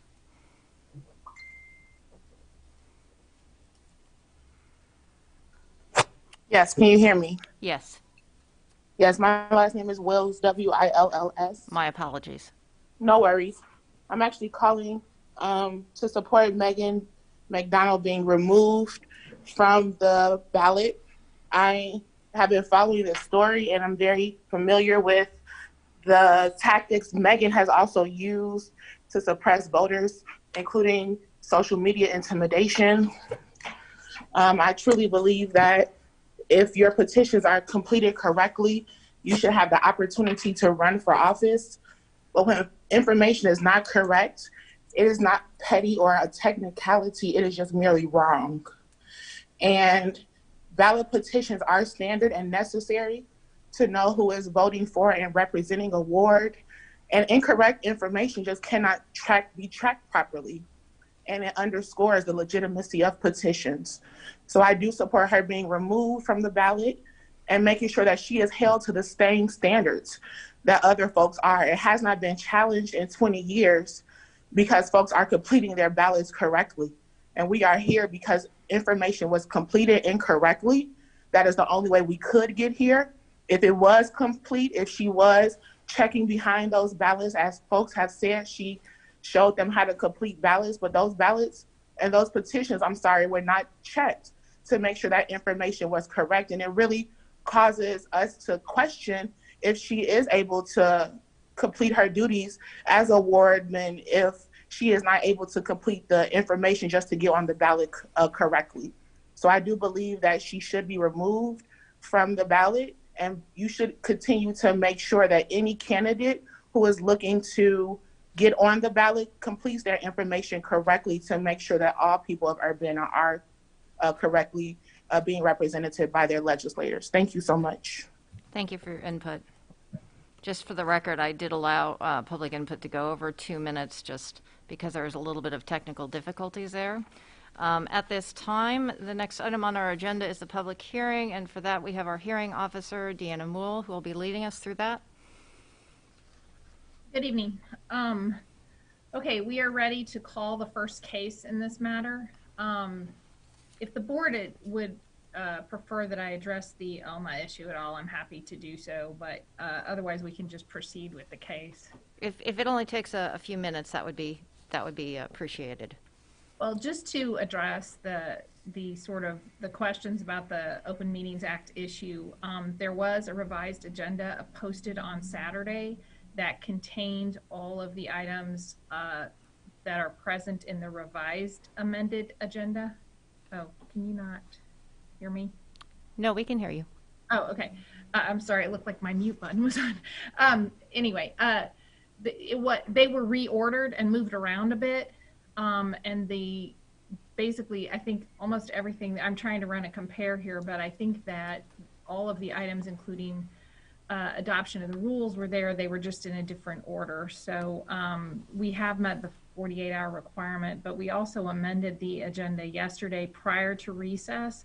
So I think that there's a little bit confusion. The statute, is probably a little bit difficult to read, but I think we're fine under OMA. Okay. Okay, is the bottom line. The agenda was amended yesterday morning. That amendment was reaffirmed this morning, and the agenda that was posted on Saturday, the revised agenda, included the items that we're considering today. The adoption of rules is on there. It's a procedural matter. I'm not sure you would have to even post it in an OMA agenda under case law. So I think we're fine to move forward. Okay, so let's call the first case. Do we have the parties present? Do we have, look, list here, do we have Mr. Langendorf or someone representing him Either present? one. Just make sure that your microphone is on. Can you state your name for the record, sir? Abe Matthew on behalf of Mr. Langendorf, and Mr. Langendorf is present via Zoom. Okay, and then Burdell Jones III, do we have someone present for Mr. Jones? Somebody's approaching the desk. Are you Mr. Jones? Okay. Mr. Jones is approaching. I'm sorry, who did you say was on Zoom? The objector, Mr. Langendorf, Michael Langendorf. Oh, can that person be added as a participant from the webinar? I've just added him now. Thank you.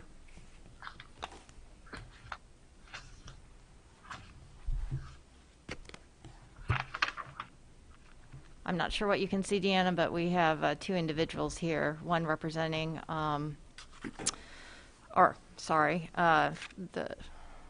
can we just restart and state your names for the record? I apologize. Abe Matthew on behalf of Mr. Michael Langendorf, the objector in this matter. Thank you. Verdell Jones III. Thank you. Do either of you have preliminary motions that you would like to present in this matter? I have none. Mr. Jones, do you have any? I do not. Okay, so we are ready to proceed with the objector's opening statement. So, Mr. Matthew, you may go forward. Thank you to the hearing officer and the members of the board for allowing us to be here today. My name is Abe Matthew, and I'm here on behalf of the objector. And the respondent candidate's nominating paperwork must be stricken for two main reasons. First, the evidence will indicate that the respondent has not resided in Urbana for the 1 year period of time prior to the consolidated election required by statute, and thus not long enough to serve as mayor. And second, the paperwork filed by the respondent does not meet the requirements set forth in the election code for entry into a Democratic primary or any other party's primary for that matter. On the first point, the evidence will show that the respondent candidate has not resided in Urbana for a year, and by the time of the election, he will not have resided in the city of Urbana for a year. You'll see that Section 5.3.1-10-5 of the Illinois Municipal Code governs the qualifications for the office of mayor of the city of Urbana. That section provides that a person is not eligible for municipal office unless that person is a qualified elector of the municipality and has resided in the municipality for at least 1 year next preceding the election or appointment. Thus, no person may run for mayor of Urbana unless they have lived in Urbana for at least 1 year preceding the consolidated election, which will be held on April 6th of 2021. Therefore, no person who moved to Urbana after April 6, 2020 is eligible to be placed on the ballot for office of mayor in the city of Urbana, Illinois, as they will have resided in Urbana for less than a year by the time of the election. You will hear evidence that the respondent candidate is not eligible for the office of mayor, including evidence that the respondent candidate was registered to vote at 2405 Caris Brook Drive in the city of Urbana until October 11 of 2020, that the respondent candidate voted in the March 17 Democratic primary while residing at that address, that he moved from his residence, that if the respondent moved from his residence in the city of Champaign, then he was required by law to change his address and his voter registration, therefore, within 10 days. And that the respondent did not provide the Secretary of State's office with notice that he moved to the city of Urbana until October of 2020 and did not change his voter registration until October of 2020. And additionally, that the evidence will indicate that he moved to the city of Urbana until at the earliest June of 2020 when he purchased a house at 107 Meadow Drive in the city of Urbana. On the second point, as to entry into the Democratic primary, you will hear evidence that the nominating paperwork put forth by the respondent does not meet the requirements set in the election code for entry into the Democratic primary or any party's primary. Section 7-10 of the election code provides that the name of no candidate for nomination shall be printed upon the primary ballot unless a petition for nomination has been filed on his behalf as provided in this article in substantially the following form.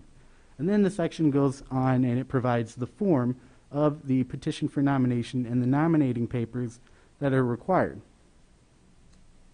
Both a statement of candidacy and petitions signed by voters are required by Section 7-10. Now, both of these are defective in this case. As to the statement of candidacy, Section 7-10 requires, in relevant part, that this statement shall set out the address of the candidate, the office for which he is a candidate, and shall state that the candidate is a qualified primary voter of the party to which the petition relates and is qualified for the office. And it further provides that the statement of candidacy shall request that the candidate's name be placed upon the official ballot and shall be subscribed and sworn to by some officer, and it goes on with further formalities from there on. We will submit evidence at this hearing that the statement of candidacy is fatally flawed as it does not comply with the requirements set forth in Section 7-10. And these are the following points that I'd like to make. You will hear evidence that the statement of candidacy fails to specify the party whose nomination the respondent candidate is seeking. It fails to specify that the respondent candidate is a qualified primary voter of the party to which the petition relates. It fails to specify that the respondent candidate is a qualified primary voter of the Democratic Party. And it fails to request that the respondent candidate's name be placed upon the official ballot for the nomination of the Democratic Party for the office of mayor of the city of Urbana. Finally, the statement of candidacy requests that the respondent's candidate's name be placed upon the official ballot for a purported but non-existent, nonpartisan election to occur on April 6th of 2021. As to the petition sheets themselves, Section 7-10 requires, in relevant part, that each petition sheet shall, other than the statement of candidacy, shall be uniform, shall contain the space for signature, and shall contain above the space for signatures an appropriate heading giving the information as to the name of candidate or candidates in whose behalf the petition is signed, the office, the political party represented, the place of residence, and the heading of each sheet shall be the same. It also requires that at the bottom of each of these sheets there's a circulator statement, which certifies to the best of his or her, and the person signing the circulator statement is making the certification, just so we're clear. It's a certification that to the best of his or her knowledge and belief, the person so signing were at the time of signing the petitions, qualified voters of the political party for which a nomination is sought. We will submit evidence at this hearing that the petition sheets that were submitted by the respondent candidate are fatally flawed because they do none of these things as it relates to the political party upon which the respondent candidate is requesting to be placed on the ballot for. They fail to specify the political party that the respondent candidate wishes to enter the primary for. the petition sheets failed to petition for the respondent candidate to be a candidate of the Democratic Party for nomination for the office of mayor of the city of Urbana on February 23, 2021. And the petition sheets petition for the respondent candidate to be a nonpartisan candidate for election on April 6, 2021. You will also hear evidence that none of the purported signers of the sheets identified the political party that they are members of and affiliated with, the political party which they are qualified primary electors of. They did not state that they are members of and affiliated with the Democratic Party. They did not state that they are qualified primary electors of the Democratic Party. And finally, you will hear evidence that the circulator statement does not comply with Section 7-10, specifically that the petition sheets failed to include a circulator statement certifying that the persons were qualified voters of the Democratic Party or qualified voters of a political party. Now, to make all of that simple, essentially, the circulator, the statement of candidacy, and the petitions were filed in with a nonpartisan heading, as you will see in the petitions. Nowhere in any of the petitions or the statement of candidacy does it relate to the Democratic Party. In fact, in the entire candidate packet, the only place that says Democratic is the receipt that was given to the respondent candidate, which is not part of the nominating paperwork per the statute. So, at the end of this hearing, we're going to ask you to hold that pursuant to Section 5-3 or 5/3.1-10-5 of the Illinois Municipal Code, the respondent candidate is not eligible for the elective office of mayor of the city of Urbana. We'll ask you to hold that the nomination papers are invalid in their entirety, as they were confusing to voters as to the nomination and the party and the office sought. We will ask you to hold that the nomination papers are invalid in their entirety, as they denied the persons who signed the petitions information as to the political party sought by the respondent candidate. And that's all I have, and I thank you. Thank you. Mr. Jones, would you like to give us an opening statement? I am here to pursue my candidacy for the office of mayor in the city of Urbana. I am running to focus the city's attention on a pandemic that no singular party or person is exempt from. The foundation of our youth's future is actively crumbling due to our economy's, our community's current climate. If real change is not made right now, it is this secondary pandemic of failure of education and support for our youth that will have a long-lasting negative impact. I grew up in Urbana, Illinois, where I attended Prairie Elementary, now known as Dr. Preston Williams Elementary, as well as Urbana Middle School, before my family decided to move to Champaign for my remaining years of schooling. I was actively involved in basketball and youth programs in the Urbana community that gave me opportunities to travel all over the U.S. and gain many new experiences. I was blessed to graduate from college, where I became a 4-year Letterman winner at Indiana University. After graduating, I was fortunate enough to receive the opportunity to live abroad and play professional basketball at places like Greece, Japan, France. I was also able to live and play professionally in Santa Cruz, California. Now, while I cherish these memories of traveling the world and immersing myself in different cultures, I always knew that there was a greater purpose for me that lie in serving my community that I grew up in here in Urbana, Illinois. Upon moving back to Urbana-Champaign, I became highly disheartened by the current state of the youth in our community. The regression of our young people, coupled with the lack of opportunity and resources provided to them, motivated me to start a nonprofit comprised of majority Urbana children that would help steer them towards greater accomplishment. Now, as a citizen, I found it extremely difficult to gain support from local governing bodies, Urbana included, which were more focused on profits as well as responding to the current situations, rather than working towards prevention of the now out of control decline in education and the increase in violence that is predominantly affecting our youth right now. How can we not take the blame for our current climate when we as adults have provided nothing for our Urbana youth to use that can better themselves and their futures? I'm seeking to be an ally. I'm seeking to be a mayor as an ally to those who put our youth and communities' well-being first, Urbana's youth and communities.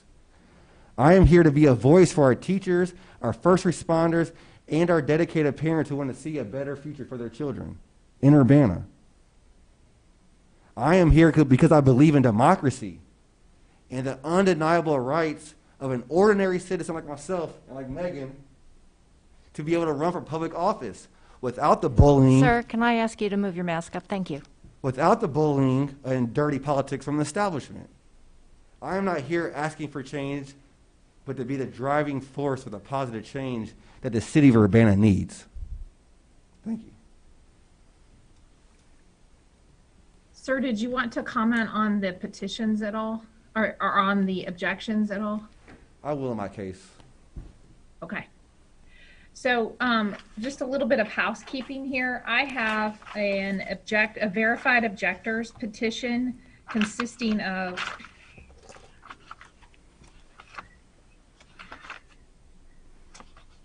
11 page, no, it's got exhibits on it.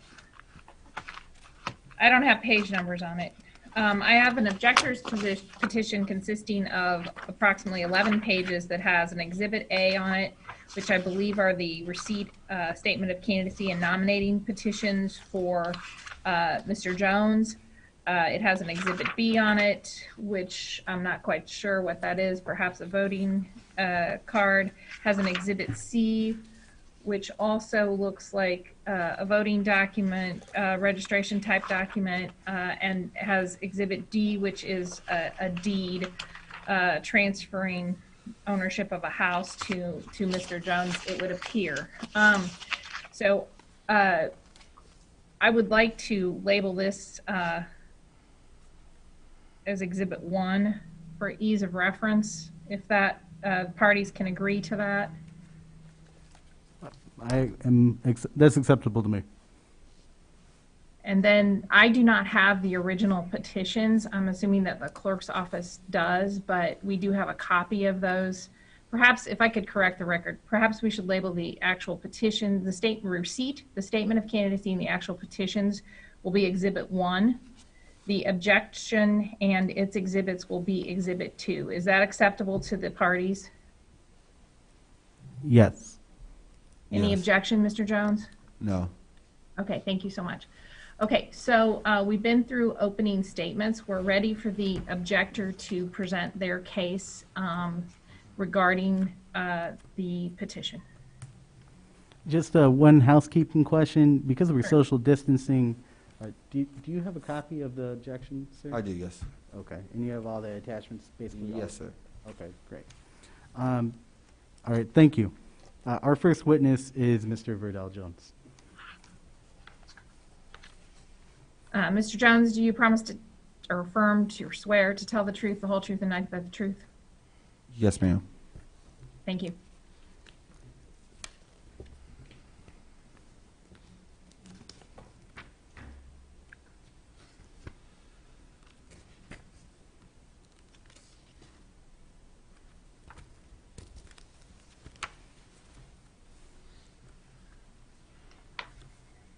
Mr. Jones, you have a copy of the petitions in front of you, and that's Exhibit 1, correct? Correct. Yes.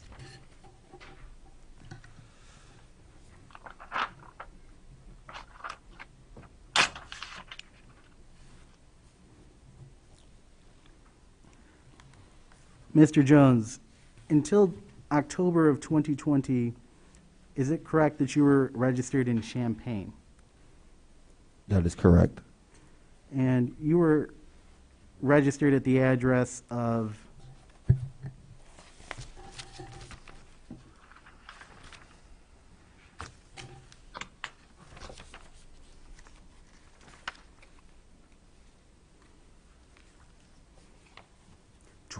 2405 Carisbrook Drive in Champaign, Illinois, correct?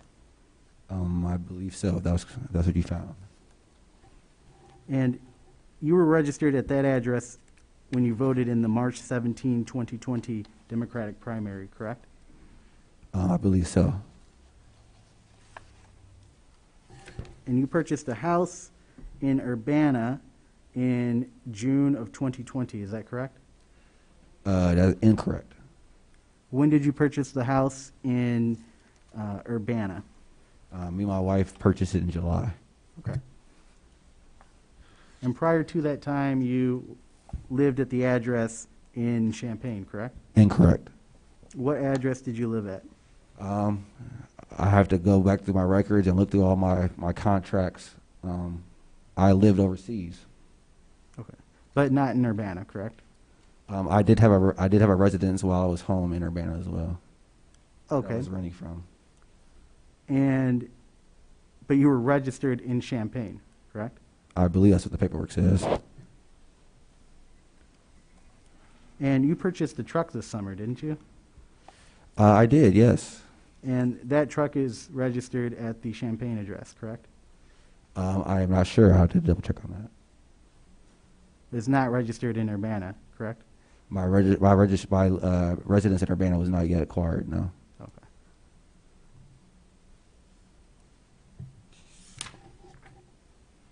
And you changed your driver's license in October of 2020 and updated the address, correct? I have not yet, no, due to COVID reasons. So what does your driver's license currently say? You want me to go to the car and get it? No, I'm just asking. I believe it says 2405 Carisbrook Drive. Okay. So you didn't update your driver's license, you just updated your voter registration in October? Yeah, unfortunately, due to COVID reasons, the ability to go get my driver's license changed was challenged. Okay.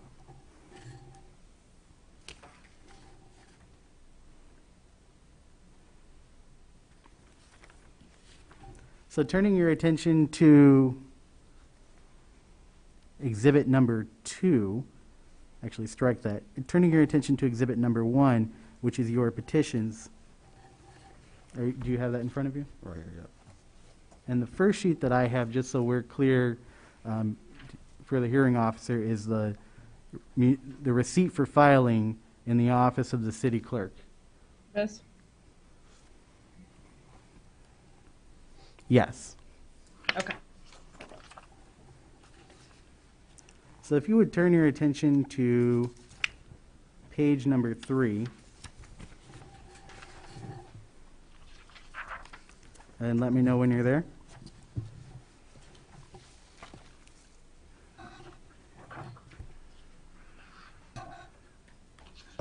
Is there a page number? It'll be the third page in the packet. It says Statement of Candidacy. Is this what we're referring to? 1, 2, 3. If you have a copy, it's double-sided, so it would be, I don't know how yours is done.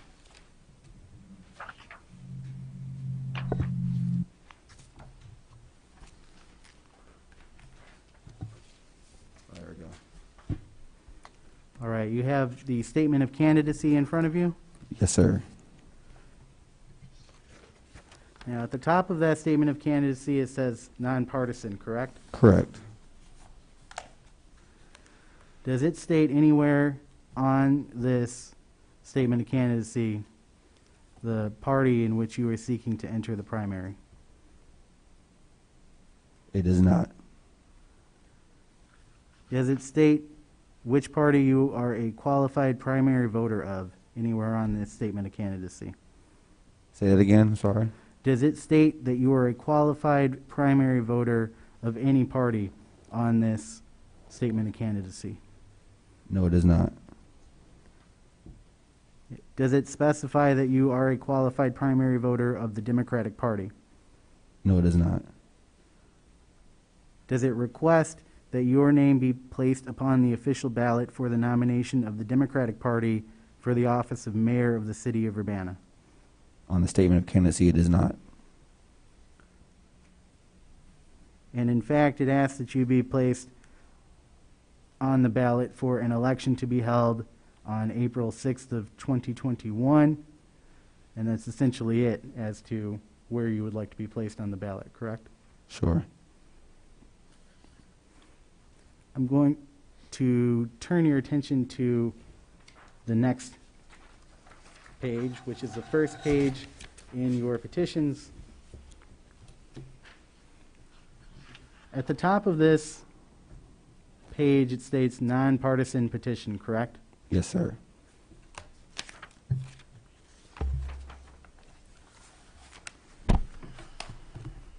And nowhere on this page does it state that you wish to be a, strike that. Nowhere on this page does it state that you wish to enter the primary as a Democrat, correct? No, sir. And in fact, it asks for you to be a nonpartisan candidate, correct? Yes, sir. And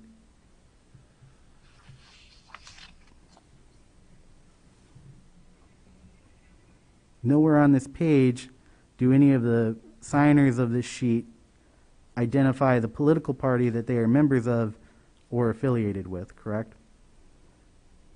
No, sir. And they do not identify the political party that they are qualified primary electors of, correct? No, sir. And they don't state that they are members of and affiliated with the Democratic Party, correct? No, sir. And it does not state, strike that, they do not state that they are qualified primary electors of the Democratic Party, correct? Correct. I'm turning your attention to the bottom of this page, the area above where you signed. This is what's called a circulator statement, correct? Yes, sir. And nowhere in the circulator statement does it state that you believe that these folks who signed are qualified voters of the Democratic Party, correct? Correct. It doesn't identify which political party they are qualified voters of. Correct. And as you go through each of these sheets from 1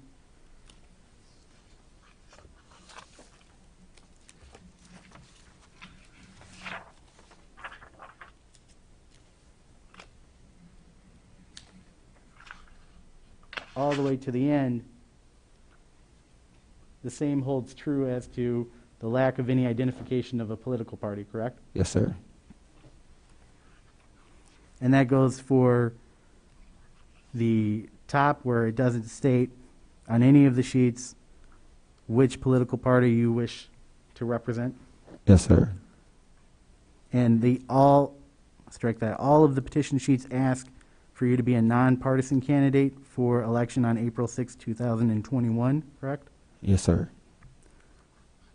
And none of them the sheets, none of the sheets petition for you to be a candidate of the Democratic Party for nomination to the office of mayor of the city of Urbana on February 23, 2021, correct? Correct. And the same for the signers of the sheets. They do not identify the political party that they are members of or affiliated with, correct? Correct. The political party that they are qualified primary electors of. Oh, yeah, correct. They do not identify that they are members of and affiliated with the Democratic Party. Yep. They do not identify that they are qualified primary electors of the Democratic Party, correct? Correct. And all the circulator statements lack any statement certifying that the persons who signed were qualified voters of the Democratic Party, correct? Correct. And they also lack a statement certifying that the persons who signed were qualified voters of any political party, correct? Correct.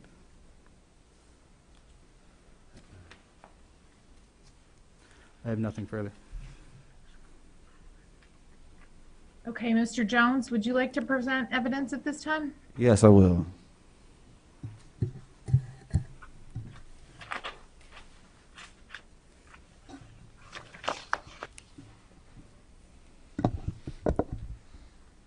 Truth is, Board, I haven't lived in Urbana for just 1 year. I have spent about a third of my entire life living in Urbana. Prior to moving to Urbana-Champaign permanently, I was living 10 months out of the year abroad working as an overseas basketball player. Now, I kept my address at the address of my parents, who have been living there for years, in order to avoid issues with receiving very important and essential documents in mail, which I regularly received even when I was spending most of my time abroad. I moved back to Champaign County about 3 years ago, and I wanted to wait till I had settled down to change my mailing and voting address from my parents' home to my new permanent home. Now, during that time, I was fortunate enough to meet my wife, and we found a home in Urbana that was truly our dream home. From the start, we called it our forever home. And this goes back to my original mention of truly wanting to serve a community that I see as having boundless potential.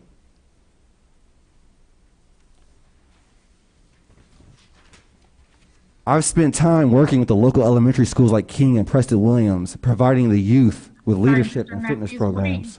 Showing us, because I can't see it at all. They don't have any cameras, I believe. I wish you were here. That's Well, what a hearing I officer suppose, should be, yeah. but I'll continue.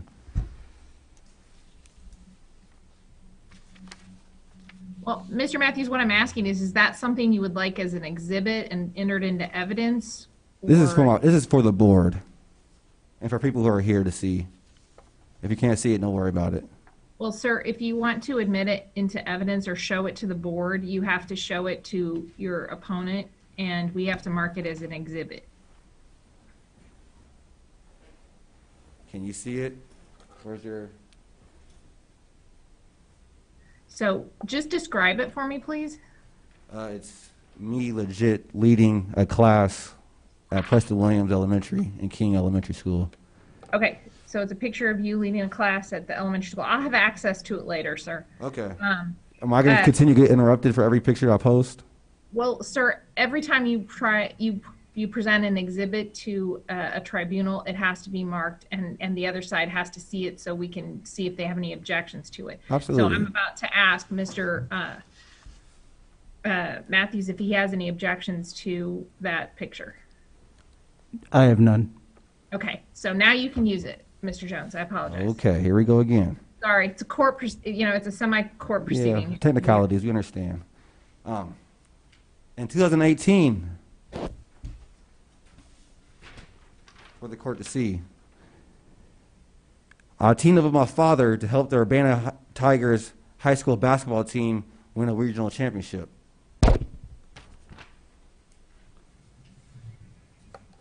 Okay, so that's Exhibit 4, and it's, I assume, of the Urbana basketball team? Yes, ma'am. Yes, ma'am. Okay. Okay, thank you. I stood shoulder to shoulder in solidarity with those who marched in Urbana and cried out in pain over the death of George Floyd and other local cases that hit home. And so that's a picture of the march. Of the march, okay. And did you show that to opposing counsel? I'm sorry. Yes, everyone saw it. Okay, are there any objections to, Mr. Matthews, do you have any objections to what I'm labeling as Exhibit 4, which is the basketball team photo, and Exhibit 5, which is the march photo? No. Okay, thank you. Please proceed. My youth foundation that I previously started, majority filled with Urbana youth from all backgrounds and cultures, is part of my Urbana legacy. Okay, so this is Exhibit 6, and this is your youth basketball team. It's my youth foundation. Oh, through your foundation. Okay. Thank you. I mean, people, I've been going to the Sweet Corn Festival for as long as I had teeth to eat corn. It's true I have not lived in Urbana for the last 1 year. The truth is that I lived in Urbana collectively for about 10 years and plan on being here until I've done everything I can do to better service people. Now, my background is one primarily in professional and business. And this is the first time in my life that I've decided to apply for a position to service my community in a government post. Filing a nonpartisan petition form, it was an honest error on my part. Once I realized my error, due to restrictions of our current pandemic and the approaching deadline, I would not have been able to submit any paperwork on time to be in a position to run. Now, while the form I submitted was under the incorrect heading, the 43 signatures on my petition are from citizens of Urbana who clearly understood who I am and why I was running for the position of mayor. Collecting these signatures alone allowed me to exposure to a community made up of so many diverse groups that want change. Business leaders desiring more avenues for economic growth in Urbana. Families who have been in the community for years and have witnessed firsthand the rapid decline of once thriving neighborhoods. The first responders who signed my petition, wanting a safer environment to serve the community in. And lastly, and perhaps most importantly, our teachers, desperately seeking assistance in a classroom during an unparalleled time in education for our community's youth. I believe in their representation and that their voices should be heard. We are at a time in history where these voices can't be muffled by dirty politics or technicalities. I asked the board to at least allow me to resubmit the required signatures on the appropriate form. We don't have time to let technicalities as low as simple misspellings be the reason why more representation isn't available on the ballot, especially with a glaring error on the verification form that was signed by the notary and the objector as being an issue in Cook County. Isn't this a Champaign County issue?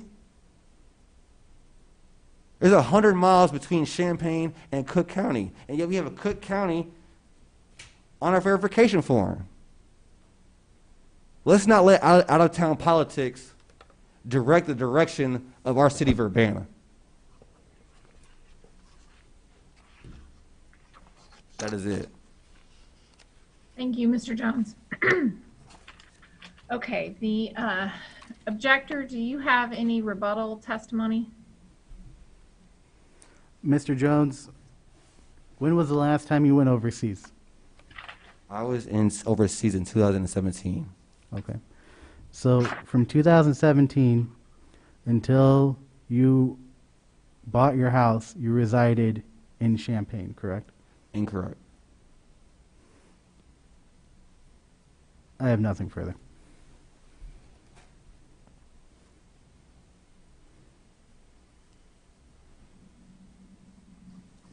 Okay. Mr. Jones, did you have any additional rebuttal testimony related to what Mr. Matthews just raised? No, ma'am. Okay. So we'll now take closing arguments from both sides. We'll start with the objector. If I could just point out, I don't know if Mr. Jones has rested yet. Oh, I believe he said he was finished. Mr. Jones, I want to double check. Are you finished? Did you have any additional evidence? You heard me correct. I was done. Okay, thank you, sir. Mr. Matthews, you may proceed with your closing argument. To the hearing officer and the members of the board here, what you've just heard is clear. The respondent candidate has not resided in Urbana for the year required by statute by his own admission. Now, despite his community involvement and good works, which are all commendable and laudable and maybe something that can serve him in the future, they do not qualify him as a resident of the city of Urbana. The fact is that all the evidence today indicated that no earlier than June of 2020 did the respondent candidate move to Urbana for the purposes of the Illinois Municipal Code. He was registered in Champaign. He stated that he was traveling throughout the world and kept an address. However, he kept that address as his voter registration address. And the only time and the only evidence that we heard of that changing, of his legal residence changing, indicates that that's in June of 2020. So therefore, under the municipal code, he's not qualified to serve as mayor at this time. On the second point, the responding candidate admitted that he did not fill out the paperwork correctly for the Democratic primary. And in terms of how that interacts with the statute, the fact is that we are here to determine who is qualified to go into the Democratic primary. This is a issue and a matter which is internal to the Democratic Party and who will be on the ballot for the Democratic Party on February at the February election.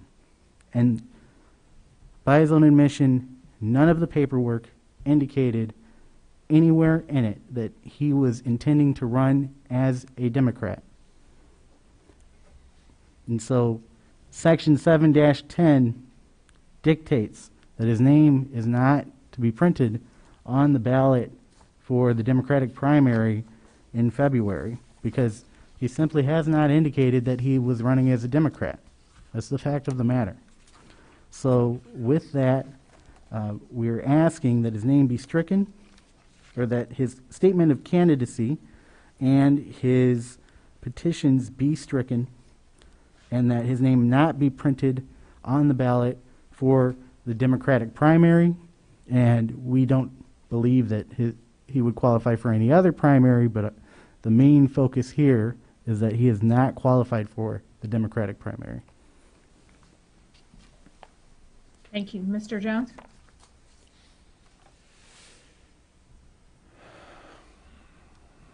We are at a pivotal time in our history to where we need to make lasting change that will positively redirect the course that we as a community desperately need.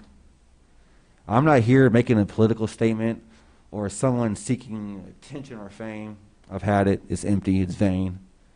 But I'm here as a citizen who shares the concerns, an Urbana citizen who shares the concerns and sentiments of my fellow urbanites.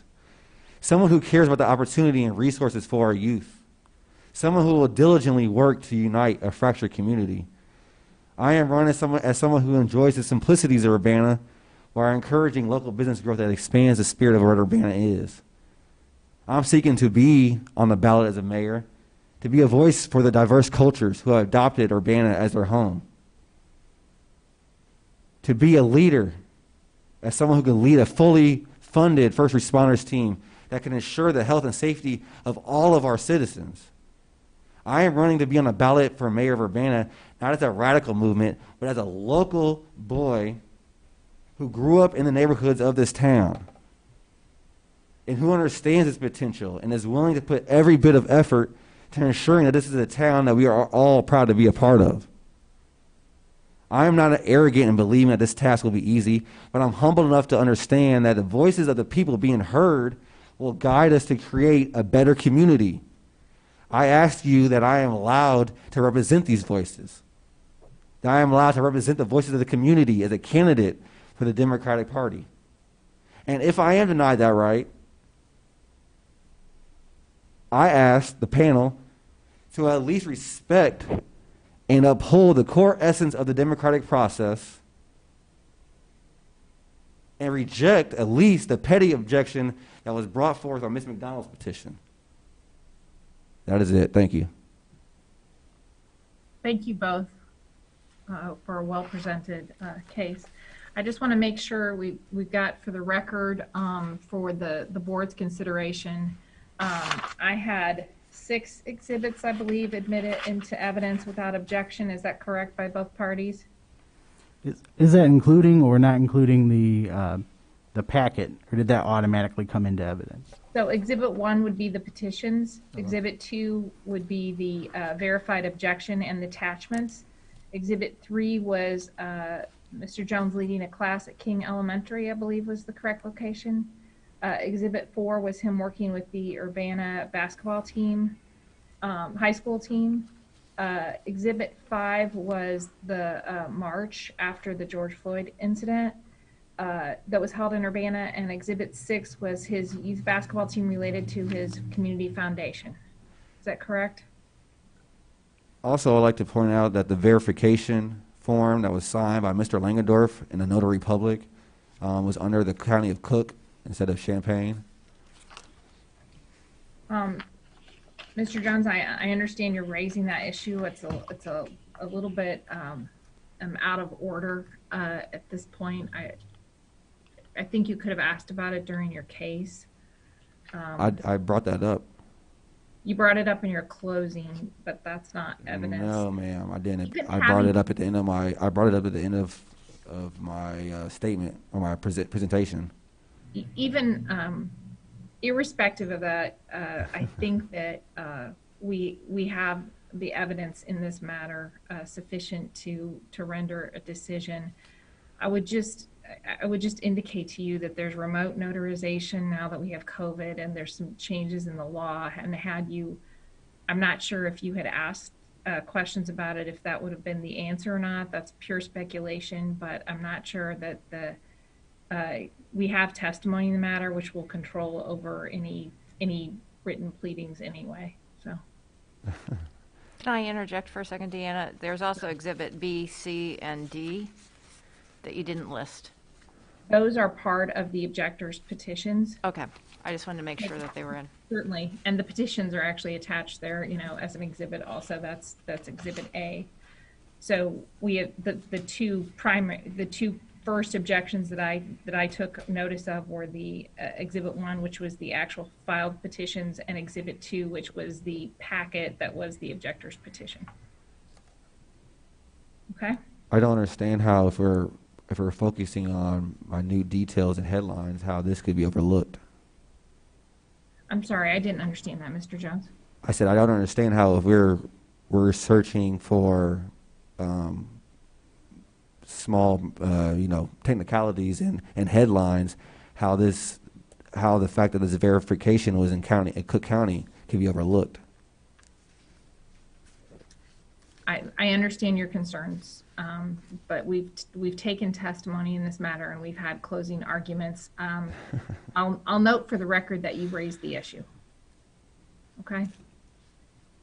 All right. So I think that our next case to be called is we'll take this under. Well, it's the board's preference. We had this discussion of the two cases, I think, at the end of the agenda. So if we can move on to the second case at this time, I think that would be in accordance with the agenda as adopted. So if we can call case number 2020-2, which is the Williams objection to the McDonald petitions, and get the party's appearance on the record for those. Who's appearing on behalf of the objector, Wayne Williams, Jr.? Abe Matthew on behalf of the objector, Mr. Wayne Williams. And then who's appearing on behalf of Megan McDonald? I'm representing myself. I'm sorry? I'm representing myself. Okay. Are you sitting up front? I'm sorry, I can't see from here. I am. I'm sitting up here in the front. Okay, super. Thank you. I apologize. I have a shot of the back of the room, or from the back of the room. Okay, let's go through, before we start this matter, let's see if we can go ahead and take care of the first two exhibits in this, or would the parties prefer that you do your openings first, or can we go ahead and just take care of the two first exhibits? If we could just take care of the two exhibits, that'll be perfect. Let's do that. That would be my preference. Okay, so exhibit number 1 will be the nominating documents relating to the candidacy of Megan McDonald.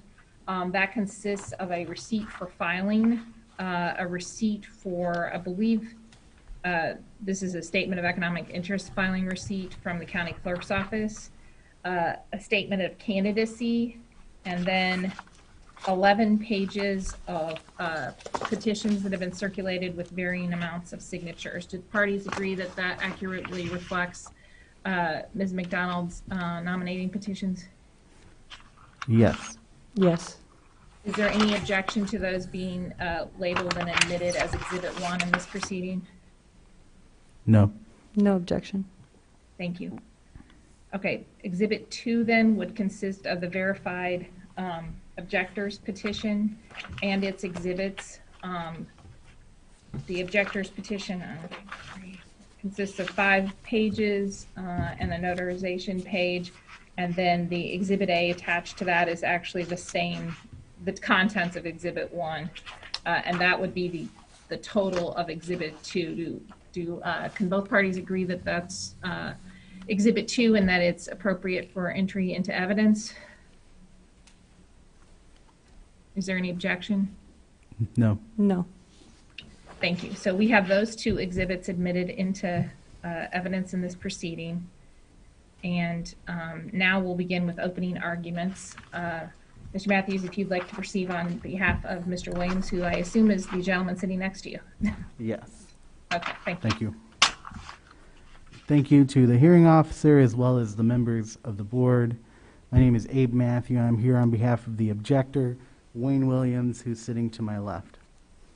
The respondent candidate's nominating paperwork must be stricken because the respondent's paperwork failed to apprise the persons who signed them of the office she was seeking. The election code is clear in stating that the name of no candidate shall be printed upon a primary ballot unless a petition is filed in the form given in Section 7-10. Section 7-10 is very clear about the requirements placed upon the candidate and the requirements placed upon the persons circulating and signing those petitions. As for candidates, the section requires that each sheet of the petition, other than the statement of candidacy and the candidate's statement, shall be of uniform size and contain, above the space for signatures, an appropriate heading giving the information as to the name of the candidate or candidates in whose behalf the petition is signed, the office, and the political party represented and place of residence, and the heading of each shall be the same. As to circulators and signers, Section 7-10 states that such petition shall be signed by qualified primary electors residing in the political division for which the nomination is sought, in their own proper persons only, and opposite the signature of each signer, his residence address shall be written or printed. As to the certification required by persons who are circulating the petitions, it requires they certify that to the best of their knowledge and belief, the persons still signing were at the time of signing the petitions qualified voters of the political party for which a nomination is sought. And that statement is supposed to be notarized. The crux of this case is whether the petition sheets comply with Section 7-10. Now, the purpose of nominating petitions signed by voters is to expand the informed participation of members of the respective political parties in their primary election. Nominating petitions should be free from a basis for confusion as to the office for which they are filed. And that's from the Zaplowski case, which is cited in our petition. A potential signatory to a nominating petition has the right to know the specific vacancy sought by the candidate so that the signatory may make an informed decision to sign the petition or support another candidate for the same vacancy. That's from the same case. In determining whether a candidate has complied with Section 7-10, there was a case called Lewis, which set forth 2 requirements. First, nominating papers as a whole must not create a basis for confusion as to the office sought. Second, the purpose of the nominating paper that contains the incorrect office must not have been frustrated because of that error. In this case, both of those requirements, or both of those factors, have indicate that there is a basis for confusion as to the office sought, and the nominating paper frustrates the purpose of the paper, or the error frustrates the purpose of the paper. So, in this matter, we will produce evidence that the petitions create a basis for confusion in the following ways. They fail to specify the office for which the respondent candidate is seeking the nomination of the Democratic Party. We will show that each of these sheets only lists aldermen, but fails to specify which aldermanic district the respondent candidate seeks nomination in. We will show that none of these sheets inform signers that the respondent candidate is seeking the nomination for the 5th Ward of the City of Urbana, and that's specific to pages 4 and 7 of the packet and pages 9 to 14 of the packet. That the respondent candidate's nomination paper number 5 fails to comply because it lists Urban City Council Ward 5 Alderman, which is not an office for which a candidate will be nominated at the primary, and that sheets 1 through 4 and 6 through 11 fail to comply with the requirement that the signatures are of qualified primary electors residing in the political division office, the political division sought by the respondent candidate, because each of the sheets fail to specify the political division in which the respondent candidate is seeking office in. We will produce evidence that the purpose of these petitions have been frustrated because of these errors, namely that it frustrated the informed participation of members of the respective parties in their primary election. So to boil it down, essentially the failure to issue or to inform the voters of the specific vacancy that the respondent candidate was seeking, and in informing them and in failing to list the ward number or putting different offices, created a clear basis, as will be shown by case law, as well as decisions of boards of elections. They created a clear basis for confusion, and that these inconsistencies also frustrate the purpose of the nominating petitions, which is to let people who are part of a political party decide who they want to nominate for where. And so at the end of this, we will ask all of you to enter a decision striking the nominating paperwork of the respondent, as well as and not placing her name on the ballot. Thank you, Mr. Matthews. Ms. McDonald, would you like to give your opening statement, please? Yeah. Hello, everyone. My name is Megan McDonald, and I first want to thank you for gathering here today to take the time to ensure accessibility and validity on the Urbana City Council Ward 5 ballot. I also want to thank Verdell and Sabrina Jones for their kind words and support. That was unexpected, and to those in public comment, that was really moving. Thank you. Because of the pandemic, collecting signatures from my neighbors was some of the most enjoyment and socialization I've had in months. Even showing up today excites me, if nothing else, but to continue the process of trying my best to represent them. The hearing initiated by the objector today appears to attempt to use the election code, which is designed to make elections fair, to wrongfully knock a qualified volunteer candidate off the ballot. I am prepared today to represent my case and show I in no way wavered from the Illinois election code, and to say otherwise mischaracterizes Illinois cases of the past and attempts to undermine the rights of signatories in Ward 5. I will discuss my signature collection process and try to keep this all as concise as possible.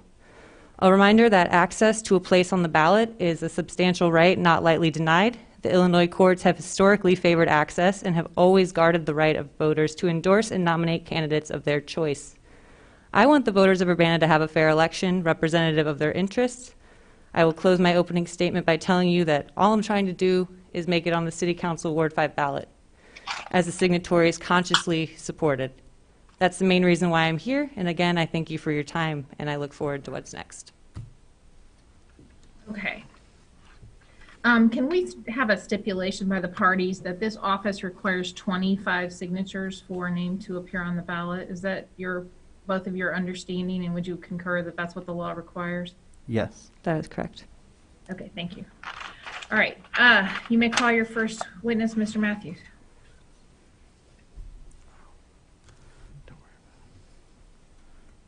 All right, our first witness is the respondent candidate, Ms. McDonald. Ms. McDonald, do you swear or affirm to tell the truth, the whole truth, and nothing but the truth? I do. Thank you.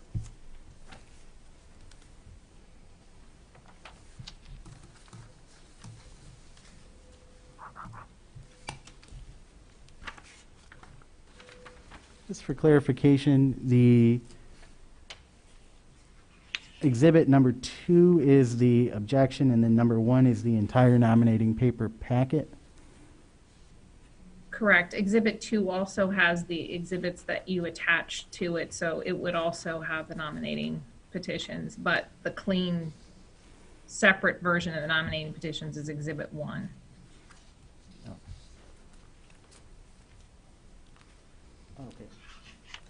Okay. Ms. McDonald, would you please take a look at exhibit number 1, the nominating paperwork? Yeah, I have it right here. Oh, I know, it's in the middle of it.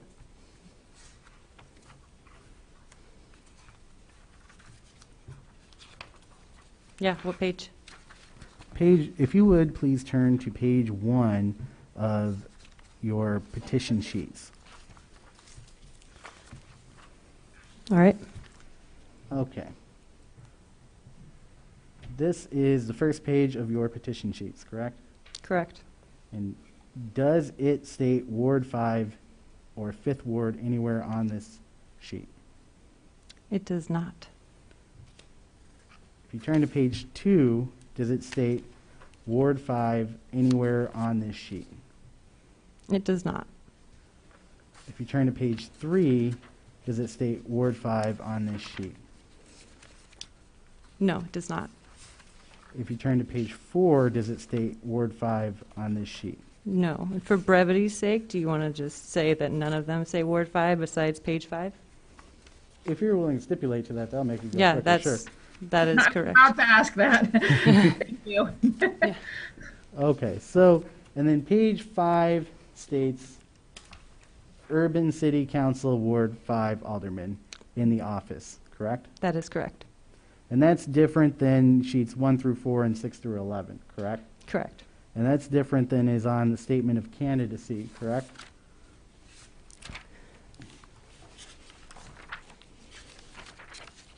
Correct, but if we're pointing out differences between statement of candidacy and petition papers, I'd like to point out that there is a space for office and a space for district on the statement of candidacy and only a space for office on the petition papers. And these are your petition sheets, right?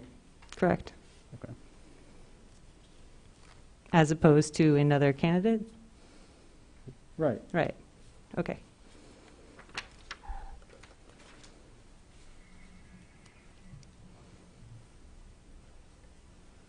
Okay, so each of these petition sheets, well, we'll take them in 2 different batches. So the petition sheets in sheets 1 through 4 and 6 through 11, they each contain a circulator statement, correct?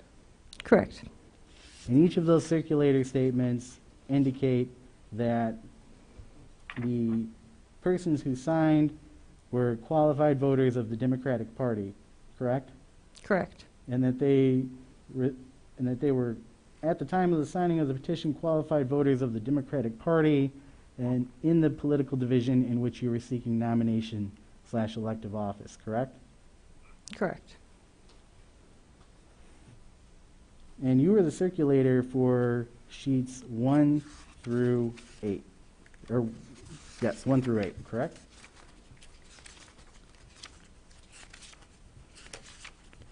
Correct. And so you signed each of these sheets numbered 1 through 8 and signed the circulator statement, correct? Correct.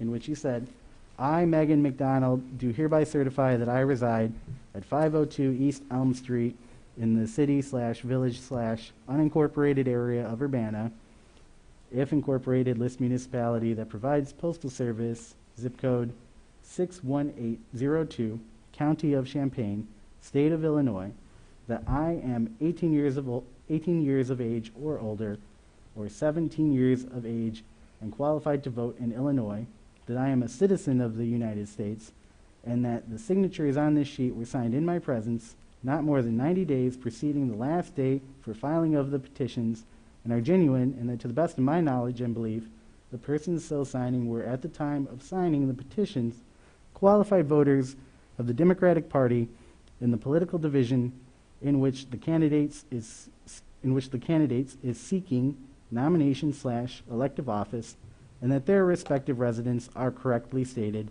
as above set forth. Correct? Correct. And when you sign that, you swore an oath before a notary, right? Right. Correct. And that was under penalty of perjury, correct? Correct. Turn your attention to page number 2 of the petitions.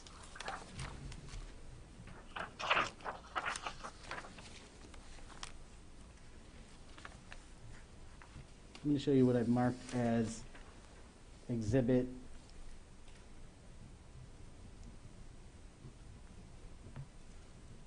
Is 3 okay? Yes, that's fine. That's where we are. Can you keep it? Oh, yeah, you can take a look at it. All right. Council, can you describe that for me, please? It's, well, is this a ward map of the city of Urbana in black and white? This is a partial map of Urbana, ward map, as far as I can tell, in black and white. Okay. And does it show the entirety of ward number 5? Yes. Okay.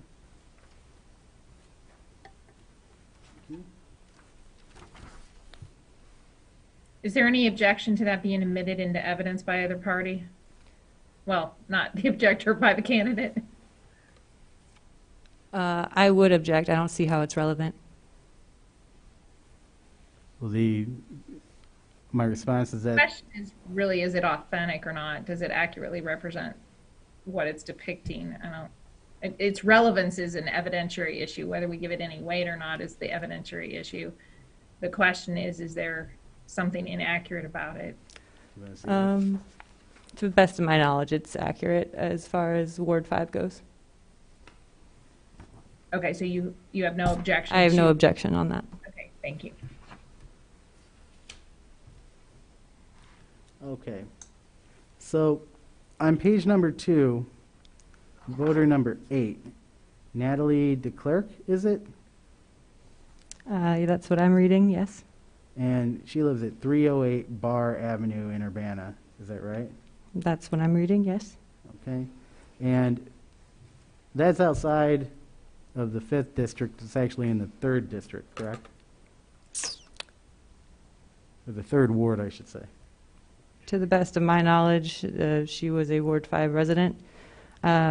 Objection, is this wasn't part of the original objection packet, right? Any objections, as Counselor, Mr. Matthews, did you make any objections as to that any of the signatories of the petitions were outside the district or not registered voters? Did you make any signature objections at all? We made objections in regards to the petitions themselves being confusing, and therefore, and specifically that you couldn't tell which ward she was running for. And she's made a statement under oath that all of these people are member or residents of the ward in which she's running for. And this is one of the people who she has sworn is a person who lives in the ward in which she's running. So I'm asking her about that. I'll allow the questioning in the evidence, but you're not allowed to amend your objection in any manner. And so to the extent that you're trying to disqualify individual signatures on the petition, that would not be allowed. But you can make your case. Definitely understood. It's not for that purpose. Thank you, sir. Thank you. So 308 Bar Avenue. Do you know where that is on Exhibit 3?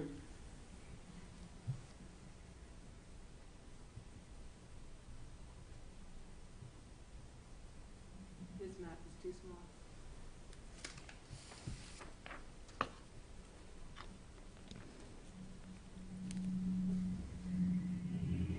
I'm showing you what I've marked as exhibit number 4. Would you take a look at that, please, and let me know when you're finished? I'm finished. Okay. I'm sorry, Ms. McDonald, did you answer his question related to, do you see that address on Exhibit 3? Oh, I did answer it. I did not see the address on Okay, Exhibit thank you. 3. That's what I thought, but I was double checking. Okay, go ahead. You have Exhibit 4, which is what, Counselor? It's a Google map for 308 Bar Avenue. 308 Bar Avenue. Okay. Does it have a picture of whatever's there on it? Is that what you're talking about? It does have a, I don't know if you can see this, but it has a picture of a house, it looks like. Okay. I just want to make sure I knew what we were looking at. Okay. Okay. So, is this a map depicting the location of 308 Bar Avenue? Yes. And is 308 Bar Avenue west of Cunningham Avenue? Yes. And that would be in the 3rd Ward, correct? Yes. All right, turning your attention to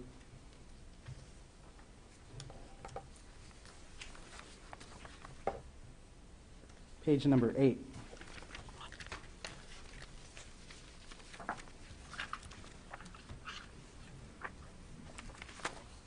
So Sarah Roper is line number 1, correct? Correct. And she lives at 404 West California Avenue, is that correct? Correct. And Christina Parks also lives at 404 West California Avenue, correct? Correct. And that is outside of the 5th Ward, correct? I actually am not sure on those two. I have double checked those two multiple times. The Ward 5, the ward map posted on the Urbana website is kind of hard to read. So I did sign these petitions to the best of my knowledge. And that these two people resided in the political division in which you were seeking nomination, correct? To the best of my knowledge. So when you signed this, you knew which political division you were running in, correct? Correct. And this is a verification that these two people lived in the political division in which you were running, right? It says that to the best of my knowledge and belief that the person so signing. So. And you saw the address? Yes, and I double checked the ward maps, and to the best of my knowledge, they were falling into Ward 5. If you look at the ward map, you can see that it's this one part where it juts out around the library and the Lincoln Square Mall, and so it's right outside of Ward 5, I believe. But like I said, to the best of my knowledge, they lived in Ward 5, but we'll see.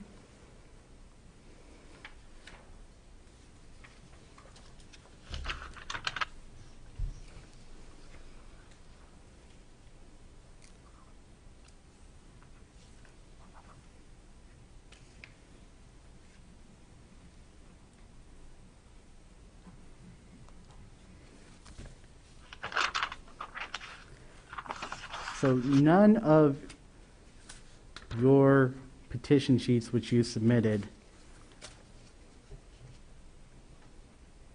correctly state that the name and the location of the office, correct? I'm sorry, can you say that one more time? None of the petition sheets which you submitted have a correct depiction of the title and district of your office that you're seeking, correct? District isn't listed on the petitions. District is only listed on the statement of candidacy.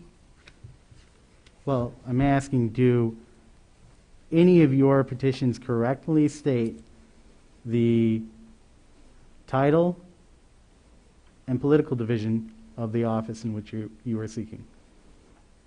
Counsel, if you could just ask her what's there, I think that might be easier. I think she's having a trouble with correctly sounds like a legal conclusion that you might be making. If you could just ask her what's there. Okay. Thank you. None of the sheets which you submitted specify strike that. None of the sheets you submitted specify both 5th Ward aldermen of the city of Urbana, correct? Correct. Anything else?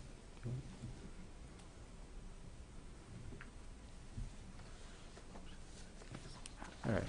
I have nothing further for this witness. Do you have other witnesses? No, I have some electoral board decisions of the city of Chicago and copies of the cases we cited that I'd like to submit. That'd be fine. I think we're probably going to need to have a bit of a discussion as far as case law. I may have some questions for you about some cases too. Okay, so I guess for the record, I could just ask the court, or excuse me, force of habit, I could just ask the tribunal to take judicial notice of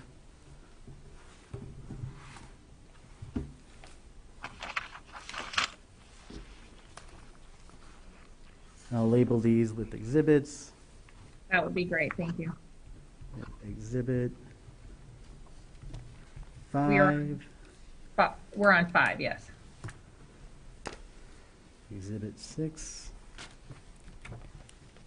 Can you tell me what the name of the case is in Exhibit 5, please? Yes, it's a electoral board decision from the Board of Election Commissioners of the City of Chicago, and it's the objections of Kathleen Lamonto and Thomas L. Dosh to the nomination papers of Thomas James Gunderson. And if you would like the board number? Just give me the board number. That would be fine. Thank you. 07-EB-ALD-056. And I am tendering a copy of this to the respondent candidate.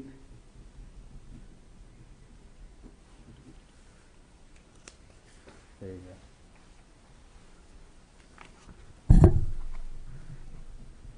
And it's essentially a decision where somebody was running for alderman of the 33rd Ward, and they failed to identify the district the ward in which they were running. They alleged that they carried a document with them telling people which ward they were running in, and this court cited Salgado, which is referenced in our objector's petition, in stating that sheets of the candidates' nominating petitions that do not contain the ward number identifying the office the candidate was seeking are, as required by law, are invalid, and the failure to state the office sought on the candidate's nominating petition sheets is a violation of the mandatory requirement, and the nominating sheet is therefore invalid. And so that's exhibit number 5.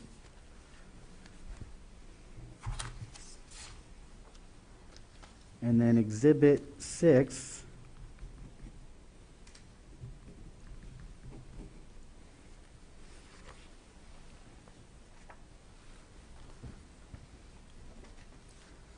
was a candidate who was running for office of the alderman of the 7th Ward of the City of Chicago. Counsel, can I have a name for the case or a number? Yes. The name is Objections of William H. Taylor, Jr. to the nomination of Jesse L. Harley, and that's board number 07-EB-ALD-033. Thank you.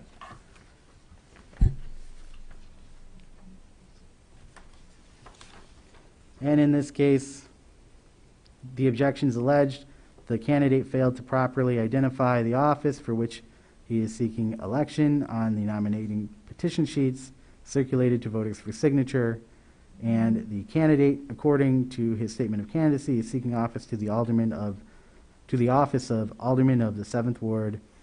On each of the nominating petition sheets circulated to voters for signature, the candidate inserted only the word alderman in the box reserved for the heading of each petition sheet for the title of the office for which they were seeking election. The nominating petition sheets omitted any identification of the 7th Ward, and the candidate's statement of candidacy, however, did state that the candidate was running for office of the alderman of the 7th Ward. So we would be offering this into, I guess, asking the tribunal to take judicial notice of this decision where the statement of candidacy was correct, but the petition sheets were incorrect. Do you have any additional case law, Counselor?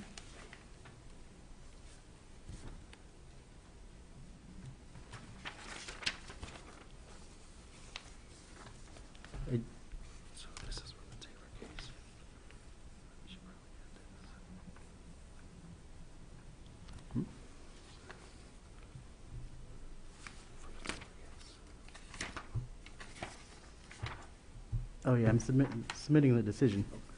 So, and then I do have the cases which we cited in the objector's petition, but it's up to the board as well as the hearing officer as to whether they want me to go through it now or in closing. I guess it's a question of, do you want it in evidence? No, we'll take judicial notice of the decisions that were not reported decisions that are a little bit more difficult to pull, but I've already pulled the cases cited in your petition. Okay. And so I don't think we need you to mark those. Okay, thank you. Then we have, do you want to be called? Then we have nothing further. Thank you. Okay, so you resting your case at the moment? Yes. All right, so let us proceed. Ms. McDonald, with your case, you have any evidence you'd like to bring before the board? Yes, I do. I have at least 14 notarized affidavits from some of the signatories of Ward 5 that I'd like to submit as Exhibit 7. Okay. I think, do you want to submit those as a package? I think it might be easier if we just number each of them and then you can refer to them individually if we need to. Okay. So we'll start those marking as Exhibit 7. So we need 7, 8, 9, 10. And we would object to those as not being relevant to the issue of whether there's a basis for confusion within the petition. Okay. Objection is noted.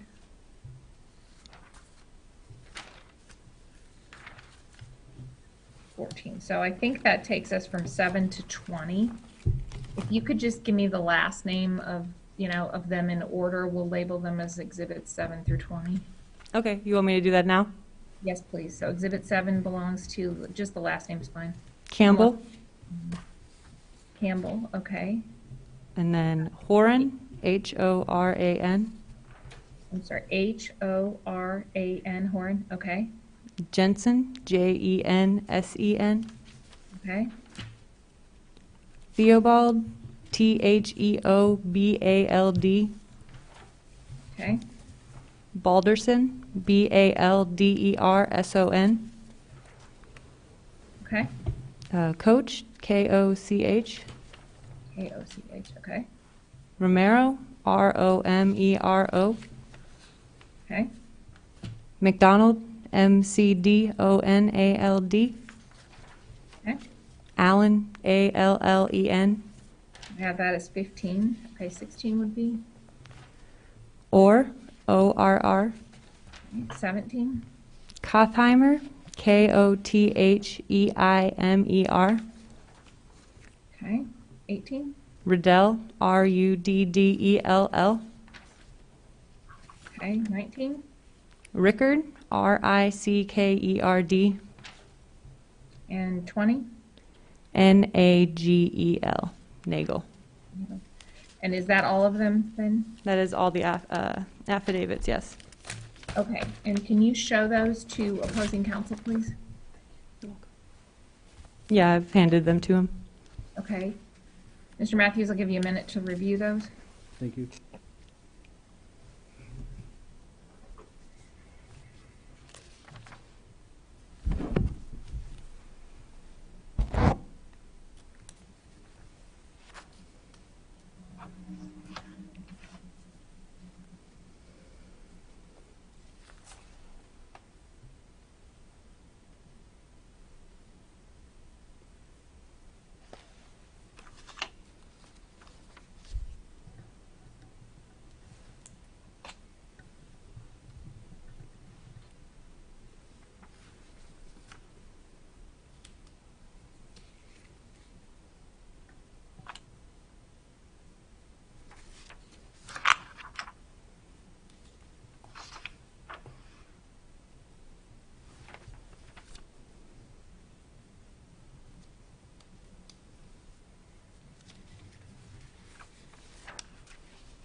May I continue?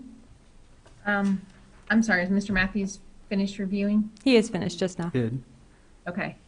And Mr. Matthews, you're raising an objection at this point for these documents to be entered into evidence? Yes, as to relevance as well as hearsay. Okay. I'm going to let Ms. McDonald present what she wants to present. I think we're in a little bit of a quandary here as we are not allowing witnesses to show up in person at the hearing.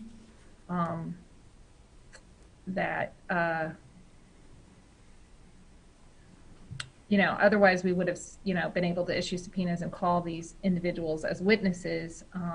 We're sort of during COVID times unable to do so.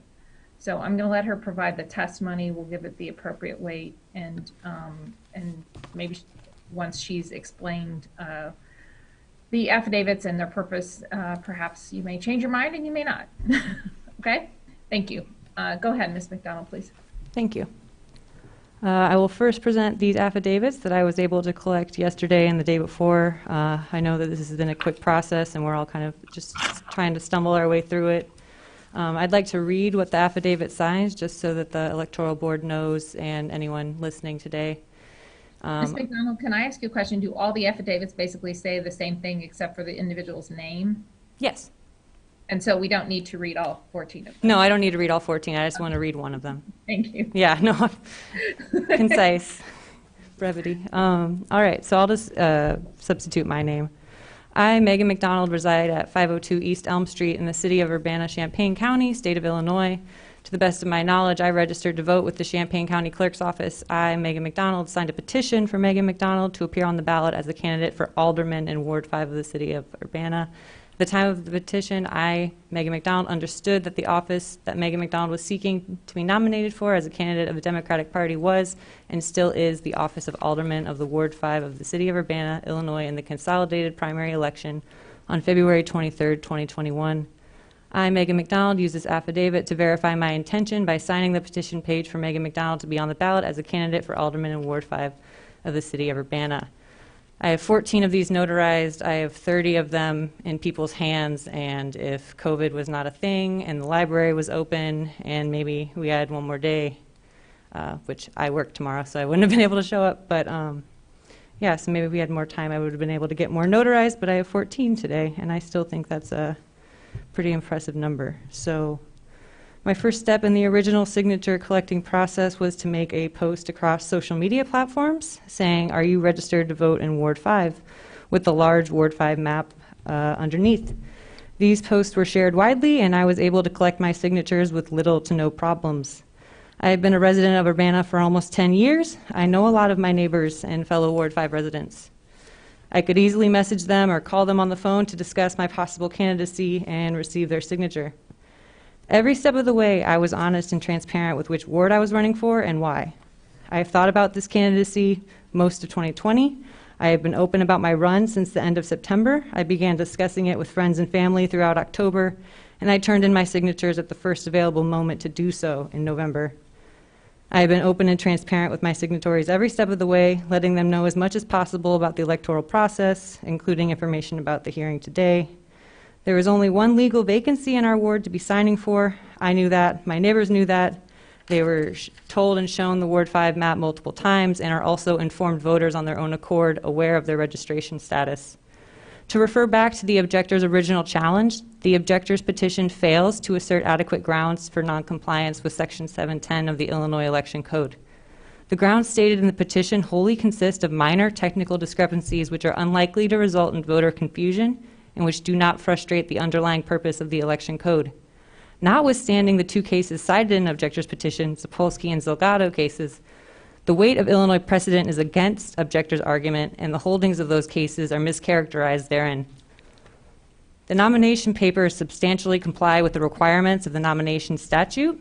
Section 710 expressly provides for substantial compliance rather than a strict compliance. Substantial compliance has been held by Illinois courts to be the applicable standard for all elements of Section 710, and nomination papers with an alleged defect still substantially comply with the statute if the defect is minor and the papers still satisfy the apparent purpose of the statute. And if you would like the original or one of the social media posts as evidence, I can, but I don't know if it's necessary. If you'd like to admit it, then we need to mark it, and you should show it to opposing counsel. So this would be exhibit, I believe we're on 21 now. 21. And is this a Facebook or Instagram? Like what? It's just a Facebook post. Facebook post. Okay, can you show The it? top of it, yeah. Can you show it to opposing counsel, please? I have, yes. Oh, okay. And is that your Facebook page? It is my Facebook page. Is it what you were referring to in your earlier testimony? Yes, it's one. I shared the post on multiple social media forms, but I only printed the Facebook post. Okay, and counsel, do you have any objection to this being admitted into evidence? Only as to relevance. Okay. The exhibit will be admitted over objection of counsel.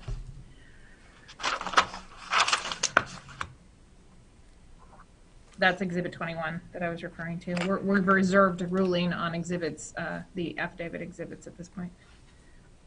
If we are kind of unaware of what's going to happen with the affidavits, do I still have time to submit more? No, tonight's your hearing. All right, So- just checking. Yeah, no. We'll take all evidence tonight, and then we'll be done taking evidence. Sounds good. Thank you.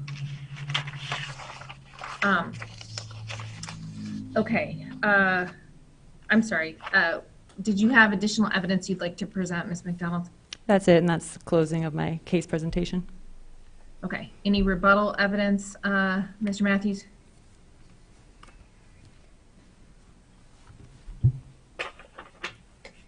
So on the first post that you put out, you had a map on there of the district. Yes. Okay. I have nothing further.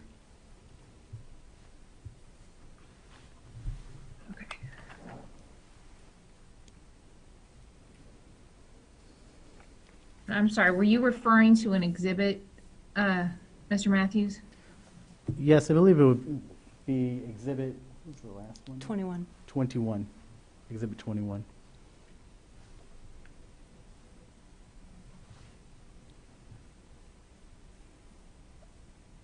Okay. Do you have any additional evidence, Ms. McDonald? No. Okay. Then I believe that we're ready, almost ready for the closing arguments. Oh, wait.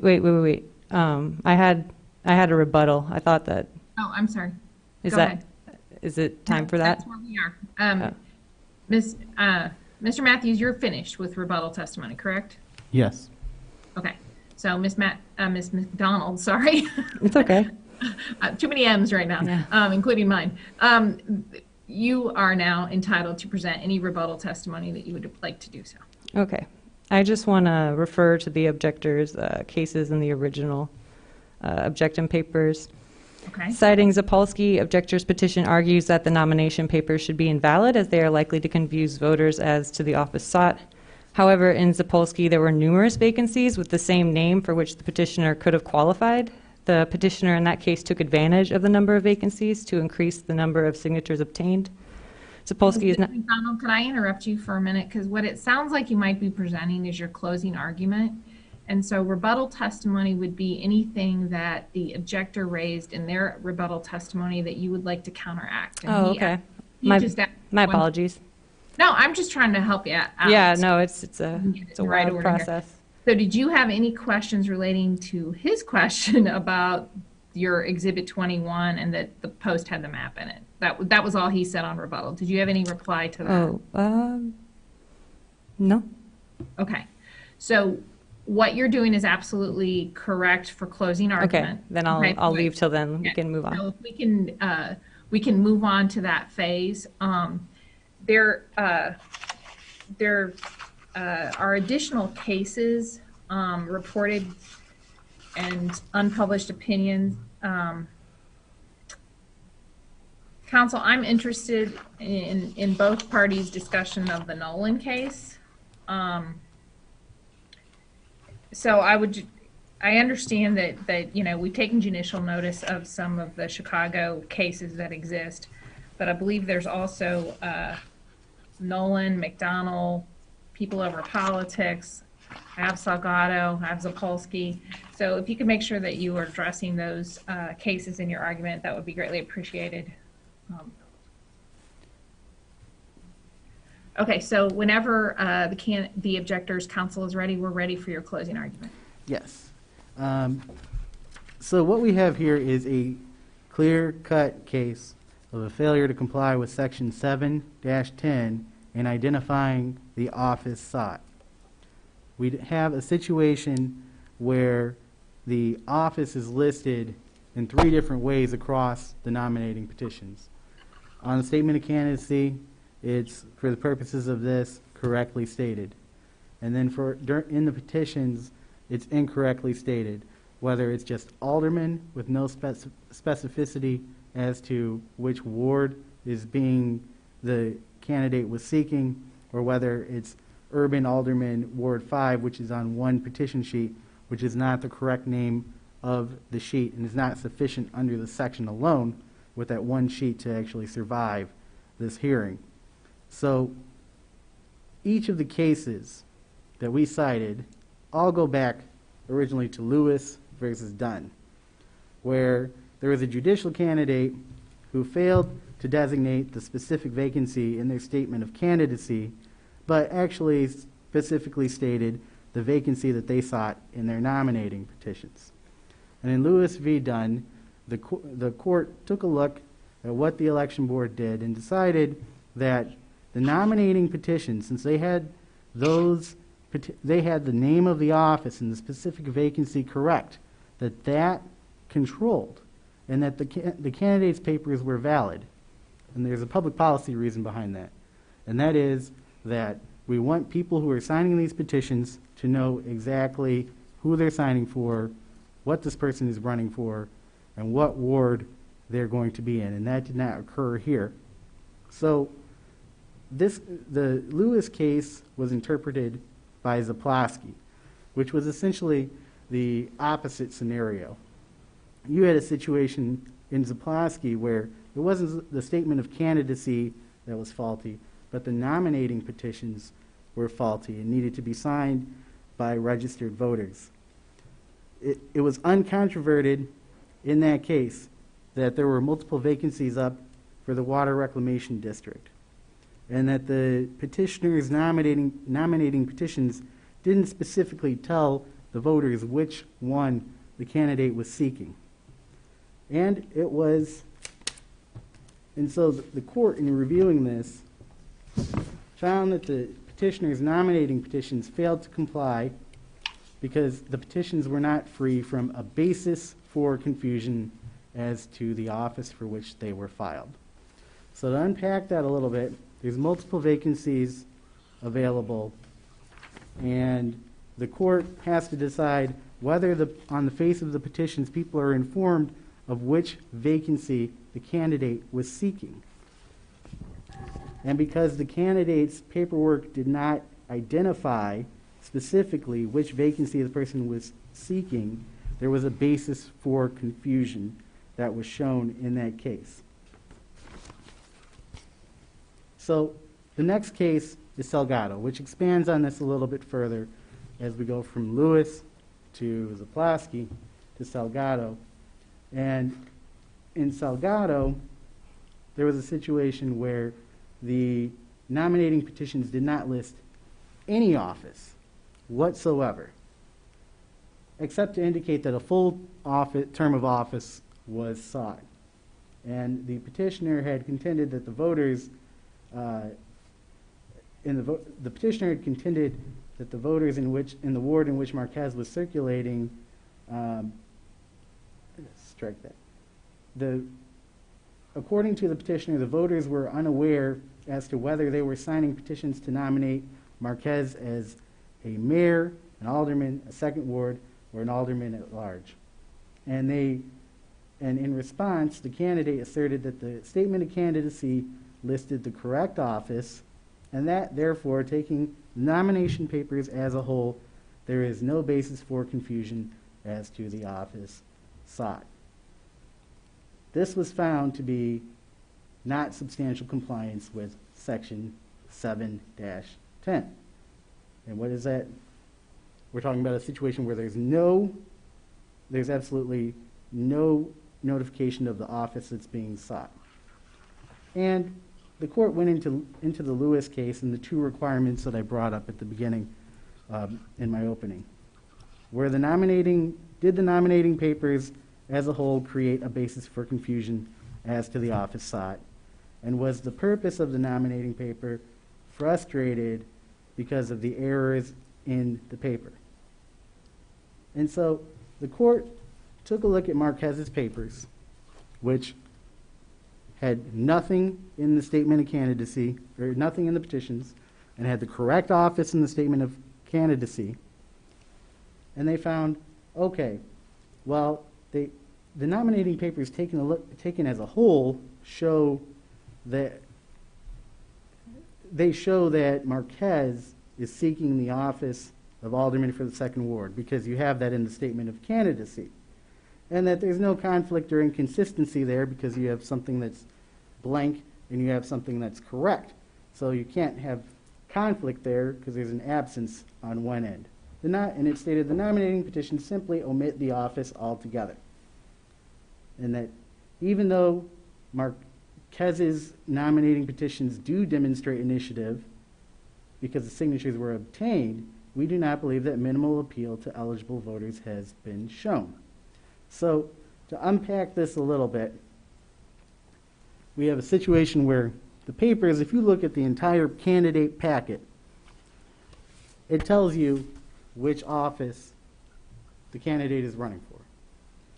But when a voter is presented with a petition, such as this one here, and I'm holding up sheet 1, they have no idea what office or which vacancy the person is running for.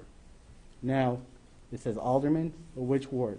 There are 7 districts in Urbana, and what's that?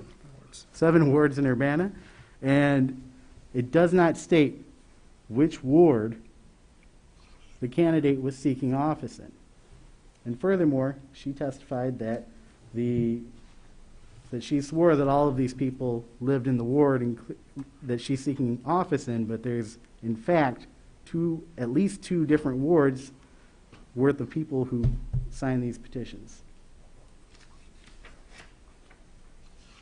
So when you take those 2 cases together, and you look at how they're applied with the 2 Board of Election Commissioners of the City of Chicago decisions, the first being the Lamonto and Dosh decision, where in the 33rd Ward, an alderman only put down alderman for the office which they were seeking, even though they said they carried around something with them that said, I'm running in the 33rd Ward, that was not enough, because applying the difference between Salgado and Zapolsky, it was clear that it's the papers that count. It's not the intentions, it's the papers that count, because these are what we have to inform people of where people are running. If you took a look at the sheet, if you took a look at all of the sheets in the nominating papers here, none of them correctly state the office. There's only one sheet that even says Ward 5 on it, and it doesn't correctly list the office. So that's clearly a basis for confusion, because you have inconsistencies in the name of the office, the identification of the district in which the person is running, and that's under Marquez, under Salgado, and under Zapolsky, clearly something that leads to a basis for confusion.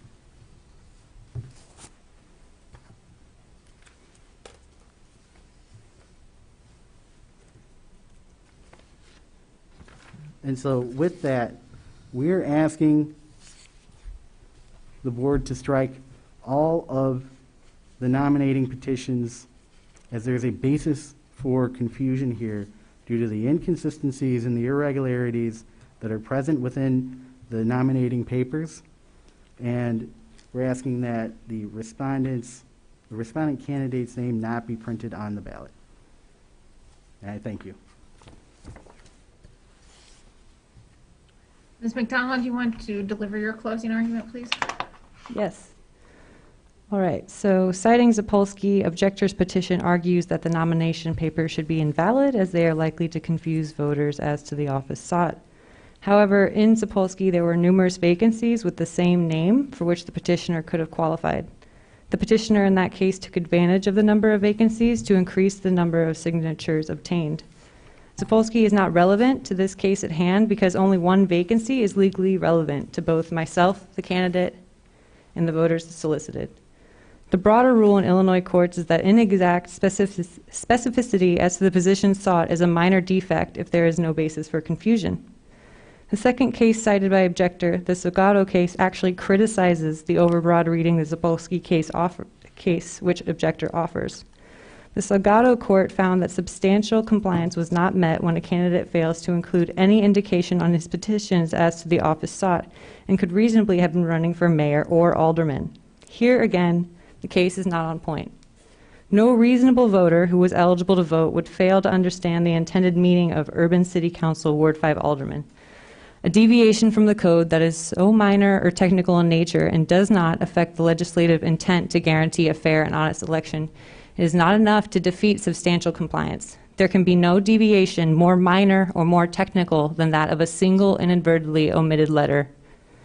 Access to a place on the ballot is a substantial right not lightly denied. The Illinois courts have historically favored access and have always guarded the right of voters to endorse and nominate candidates of their choice. In closing, I want to reiterate that no one was frustrated, no one was confused, and that everyone who signed my petition knew what ward they were signing for. The Illinois cases of the past referenced here to discredit or invalidate my signatures are not applicable. I want to keep this short and sweet so that I may continue to push for fairness and transparency for the citizens of Urbana. Thank you for your time. Thank you. I have a couple of questions for the parties. Are you familiar with the Nolan case, Mr. Matthews? Nolan versus Cook County Officers Electoral Board? What were the facts of that case? I could probably tell you. I didn't. Let's see. There was no reference to the legislative district in the nominating petitions by Mary Nolan. Oh, wait, no, she's petitioner. Oh, sorry, she's a member of the board. Hold on a minute, I'm trying to find the candidate's name. Oh, it is Mary Nolan.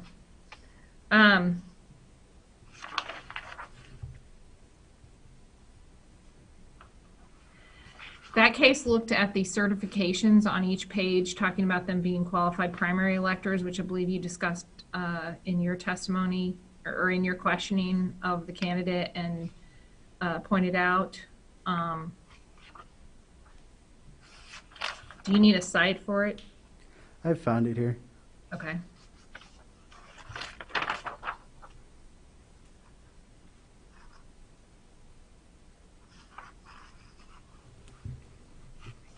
Do you find anything distinguishing about that? Well, the Nolan case predates the Salgado decision. Correct. So Salgado would be controlling. And this is, it looks like it's contained to a circulator's affidavit and a discussion as to whether or not Nolan's circulator's affidavit is devoid as to any reference of the 18th legislative district. Well, the petition did not reference the 18th district. The question on the circulator's affidavit was the language about that they were qualified primary voters. I mean, in the subdivision shown, or in the subdivision for which they signed, it's the exact same language as or I believe it's the same language as the candidate exhibited in the case that we're discussing right now. Let's see. I'm a bit confused as to what is going on right now. I'm sorry, Ms. McDonald.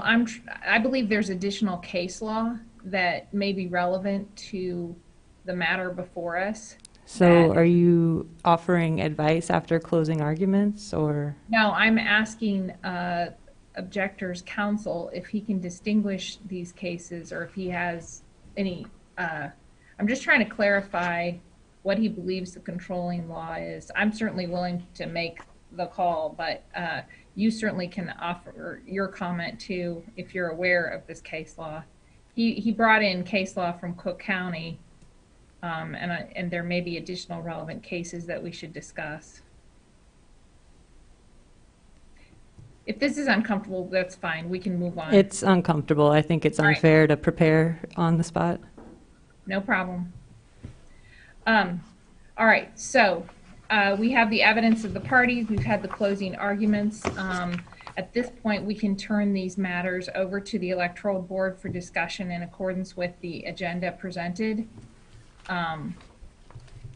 It's just sometimes as a hearing officer, Ms. McDonald, you have questions and it's a little bit different from a judge in that you're allowed to ask them. Or if this were like on a motion, we would just have arguments and the judge could ask all kinds of questions. But again, we're not in court. It's a little bit looser process.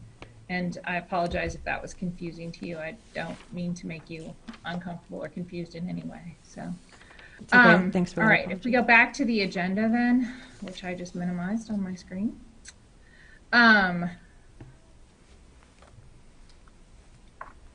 So now, if the Electoral Board wishes to discuss the cases in open session, we can start with the first one.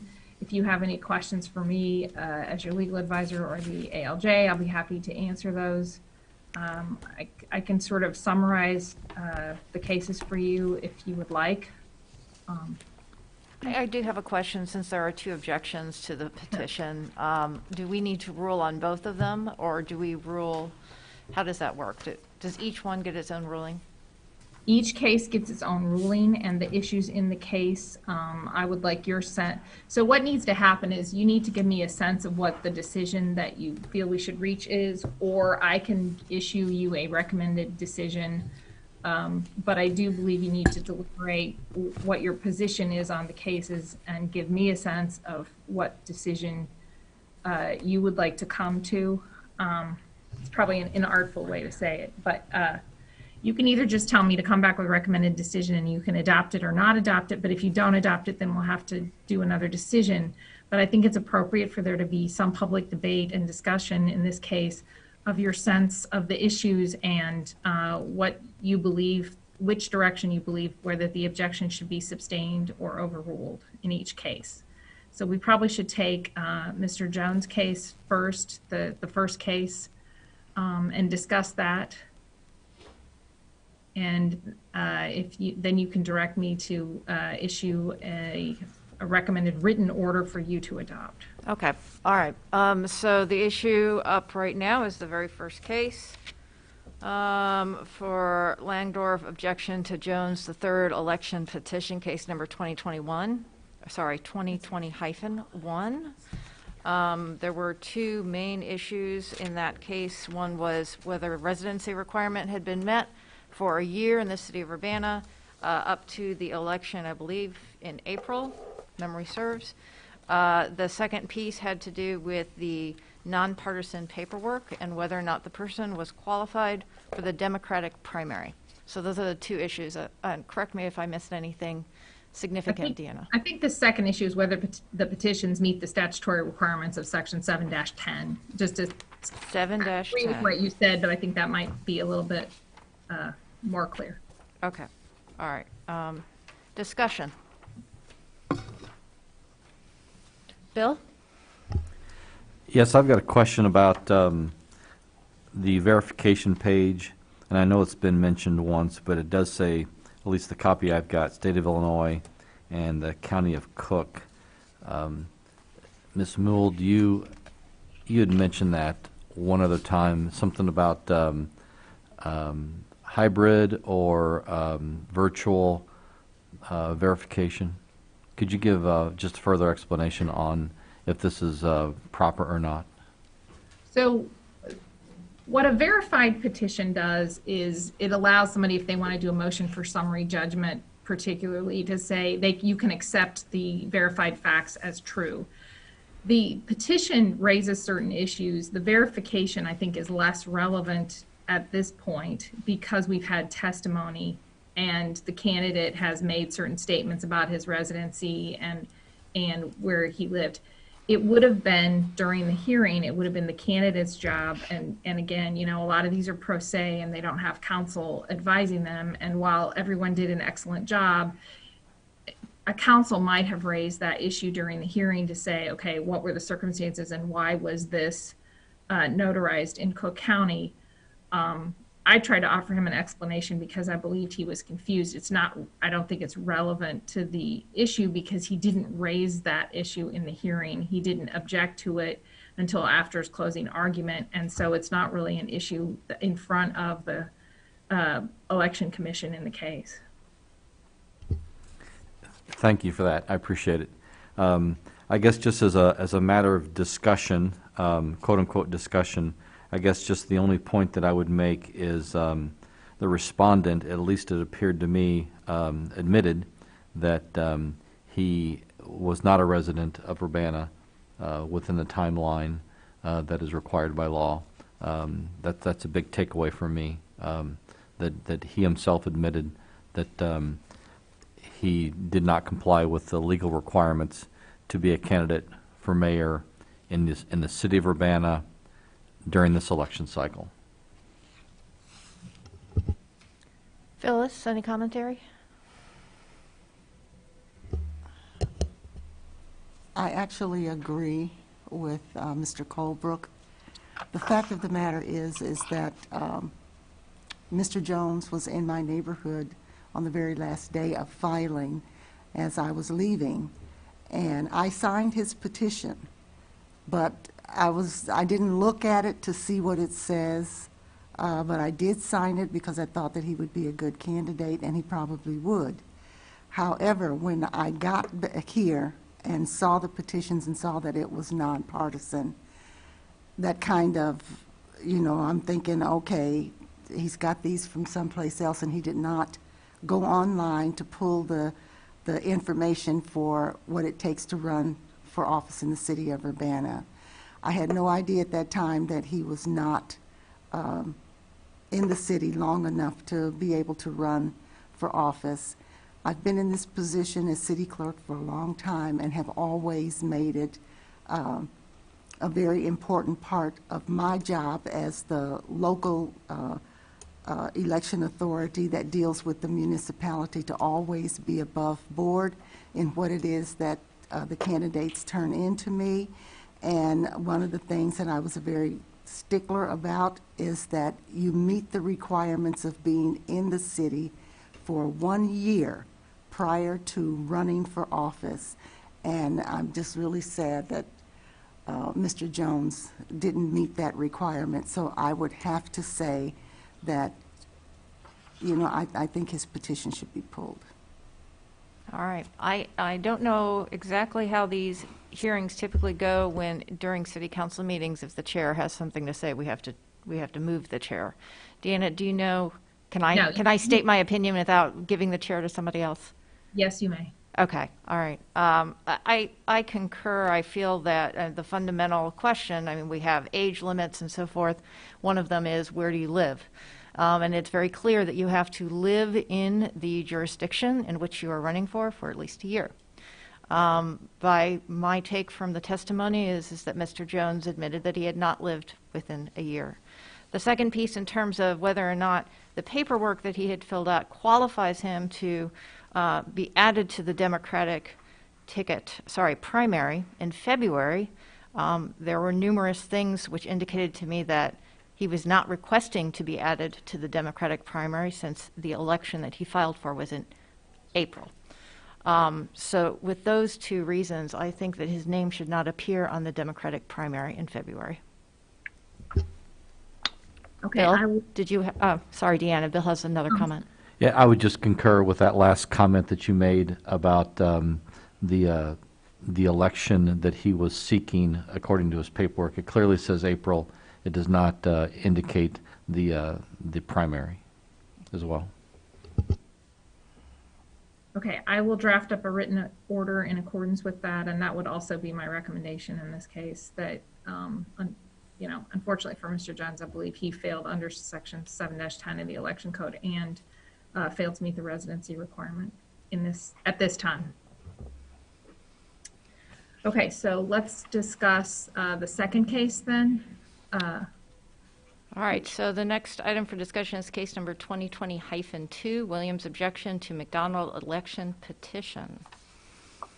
Comments and thoughts?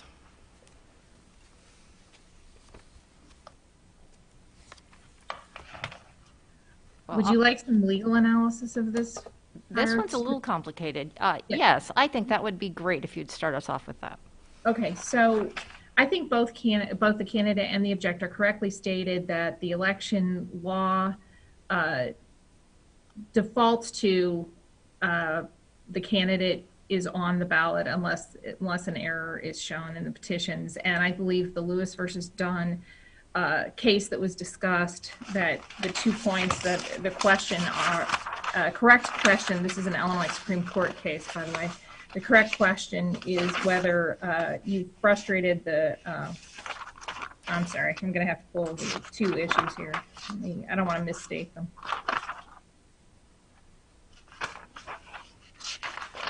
Took a lot of notes, sorry.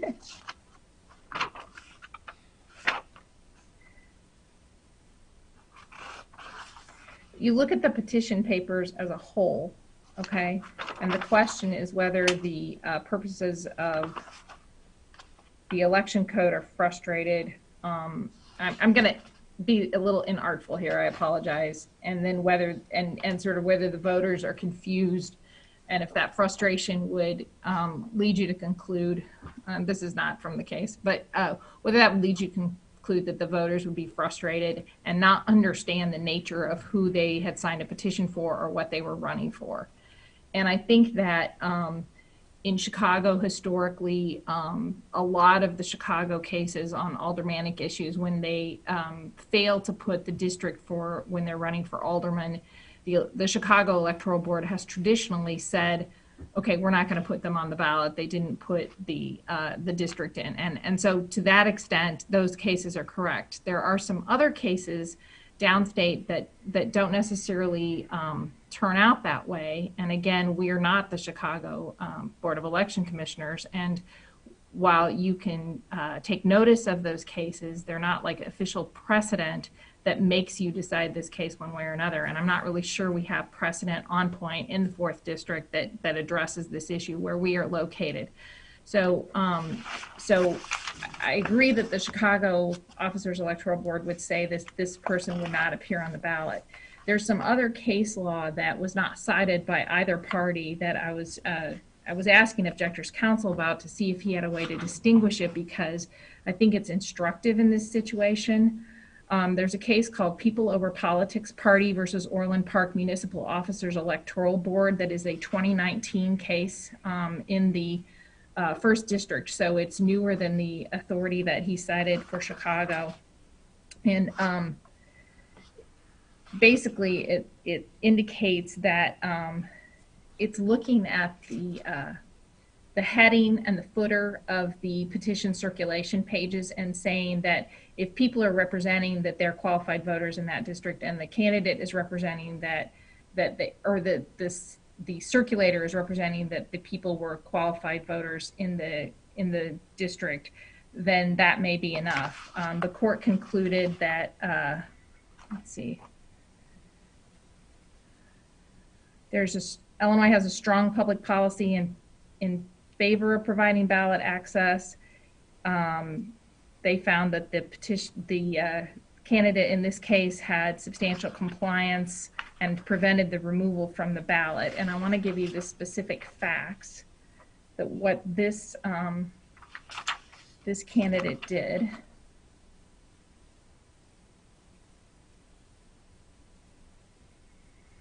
So this candidate listed trustee, I think, on their nominating petitions.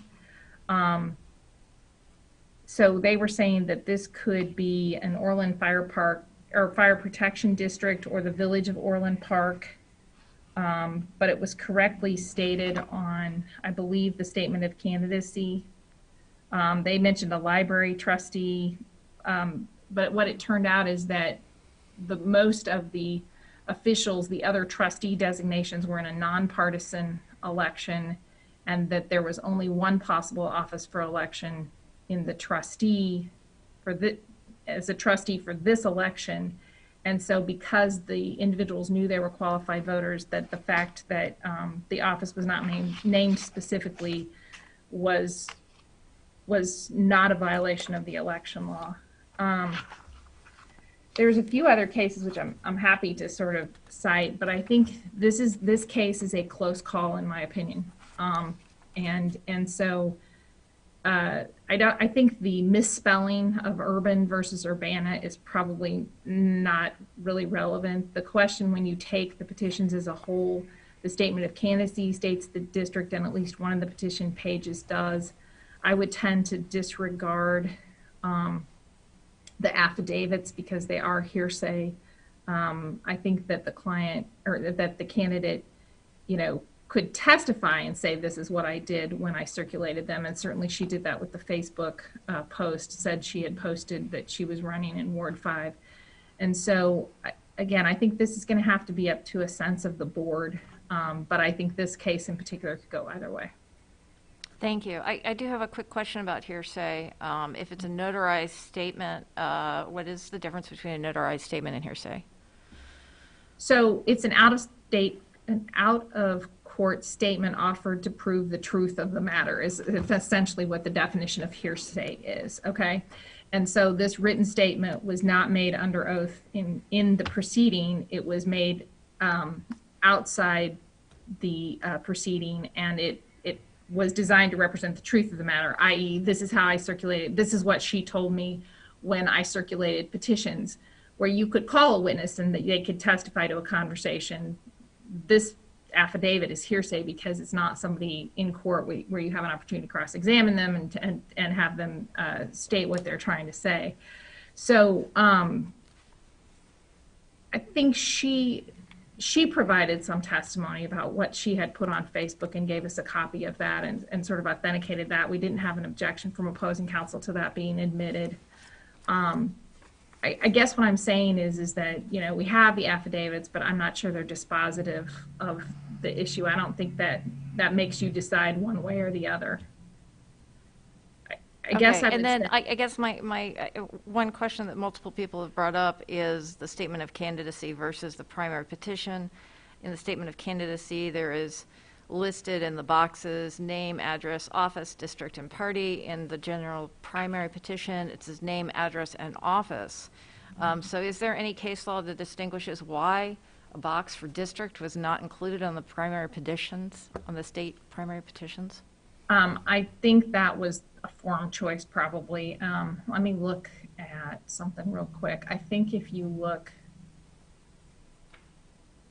there are different petition forms out there, and again, you can't tell everybody, hey, you ought to have a lawyer look at these. Hold on a minute. I'm looking on the State Board of Elections website, primary petition. I think this says general primary petition. I think it might be a different form than one would typically use. Can I, clerk, I believe this is the form that was handed out. Is that correct? Yes, and it came from the battery of forms that the State Board of Elections had for these particular things. I'm actually, okay. All right. Incorrect. I just wanted to confirm it was the form that you were circulating. Yeah. Thanks. I'm incorrect on that issue. They don't have a different form in there they're just using that one. But so in your notice of elections for the city of Urbana, on the website, it tells you council member Ward 1, council member Ward 6. Those are technically what should go into the office slot if you were going to be exact, right? That you would put the ward number. And so the question is whether this is substantial compliance. The question is whether this frustrates the purposes of the election code and having signers understand who they're signing for and what office they're running for. All right, I've dominated enough. Bill? Yeah, I guess I've got a question regarding the case law, and I'll get that to that point here in a second. But the objectors' counsel at least seemed to me to make a compelling argument by when Ms. McDonald only listed aldermen and did not list the ward, made an argument when on page 2, number 8, the person on bar was out of the ward, and then on page 8, the two signatures on that page were out of the ward as well. So he presented that as case law in his primary case. But Ms. Moole, you're saying that even though other case law was not referenced, you say that we should consider other case law that wasn't even brought up in the testimony, that is, quote unquote, I guess, more relevant than a Cook County case versus a downstate case? Correct. So when you have a question of law, that's for any tribunal, that's a de novo review, meaning it's a new issue. You're not required to rely on what the parties say. You can look at reported case law to make your decision in accordance with the facts. If you have a question of fact, you're really limited to what you're presented to at the hearing. But if it's a question of what, we kind of know what the facts are, right? We know that the petitions don't say Ward 5 except for on page 5, and that there's a missing A on page 5, but the statement of candidacy does have that. Those are the facts. We know that. So the question is, how does the law apply to those? And you as the tribunal are allowed to look at the law and say, okay, this is what the law says. And while I was trying to discuss some of the law with the objectors' counsel, it's not required that we do that, and we can certainly say, okay, we all agree what the facts are, but when you apply the law, it's a little bit different. This is the answer. Did that make sense? Did that explain that? You're not bound by what they say about the law. It does. I guess that would then bring me to my second question. If we're going to discuss the law, does the law require in that box where it says office, should it say the ward? Oh. I would say that there's differing case law. That's what exactly. And what case law are we supposed to apply? Well, I think what you have to figure out in your minds is, did the voter understand what office they were trying to nominate this person for? That perhaps that's kind of the ultimate question. Did when someone signed the petition, did they understand what office they're trying to elect someone for, or did it frustrate the election process in that they didn't have any idea what this person was running for? Okay, that makes sense. And just for the record as well, page 5, to me, the misspelling of Urbana is, although maybe a technicality, it's a non-issue for me. When I read that, it still says, Urbana City Council, even though the A is missing. I think that is a technicality that should not cause the signatures from page 5 to be tossed. The only thing that I'm wrestling with, obviously, is the other pages because of, that infamous box, whether it's form failure or not, but that box that says, in office, it just says alderman and not the ward that's indicated. Regardless of what the decision is with urban versus Urbana, there are enough signatures, even if that page is cut out, because I think that everybody agreed that 25 signatures was required. From my standpoint, I feel like if we were in the city of Champaign, this might be a different question, and the reason is there's at-large seats. City of Urbana only has 7 wards, which are geographically bound, and because of that, there is only one office that the person is qualified to run for, which is Ward 5. So I understand the confusion in the form. I would like to feel like we are open to a variety of people running for office. And so I'm leaning towards denying the objection. Phyllis?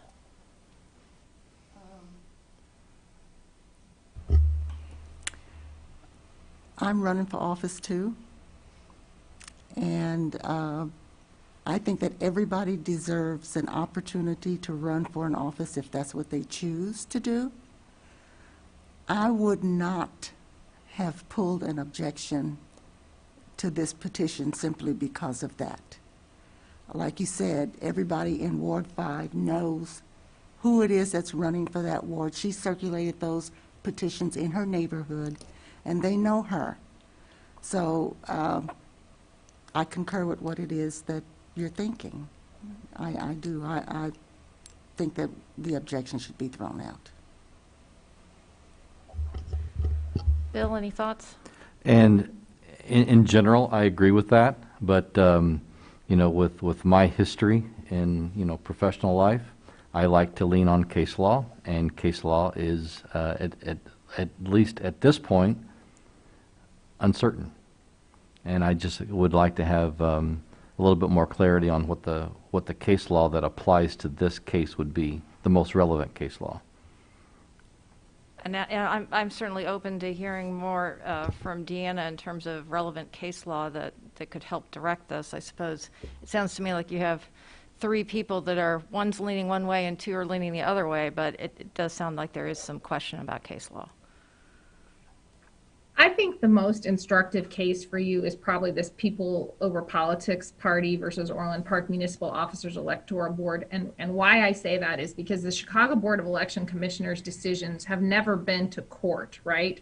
It's an identical body to you. Unless they're appealed, they're not, they're just the decision, they're the decision of the Electoral Board. No judge has actually ruled on them.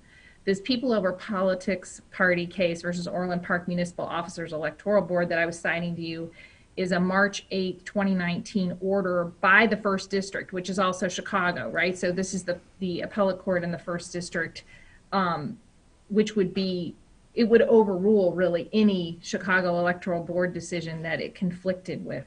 I'm not saying that all the past Electoral Board decisions are overruled. What I'm saying is that this case it's a stronger, should be more influential to you than an Electoral Board decision because this is an appellate court decision. And what it says is that you can look at that introductory language and the circulator language, and people, in that language, people are representing that they're qualified primary voters of hold on, I'll get the exact language. They're qualified primary voters of, I have too much paper now. Well, I can spare you the effort. What you've said so far explains it to me and tips the scale. I would concur with the other 2 electoral board members that I believe that the ruling case law should allow the signatures. Okay, so my understanding is I am to draft up 2 recommended orders for the board to adopt. The first would be to grant the objection or sustain the objection to the nominating petitions of Virgil Jones based on the grounds that he does not qualify under the municipal code to have been a resident of Urbana for 1 year prior to election, and that his nominating petitions do not comply with 7-10 of the election code. And the second recommended decision that you would like would be to overrule the objection or deny the objection to the nominating petitions of Ms. McDonald based upon the case law that we've discussed. I concur. Does everybody else concur? Yeah, I concur. Do you need a vote, or is this just no, this is just direction that we're giving you? You're just giving me direction, Gotcha. and I was trying to clarify it.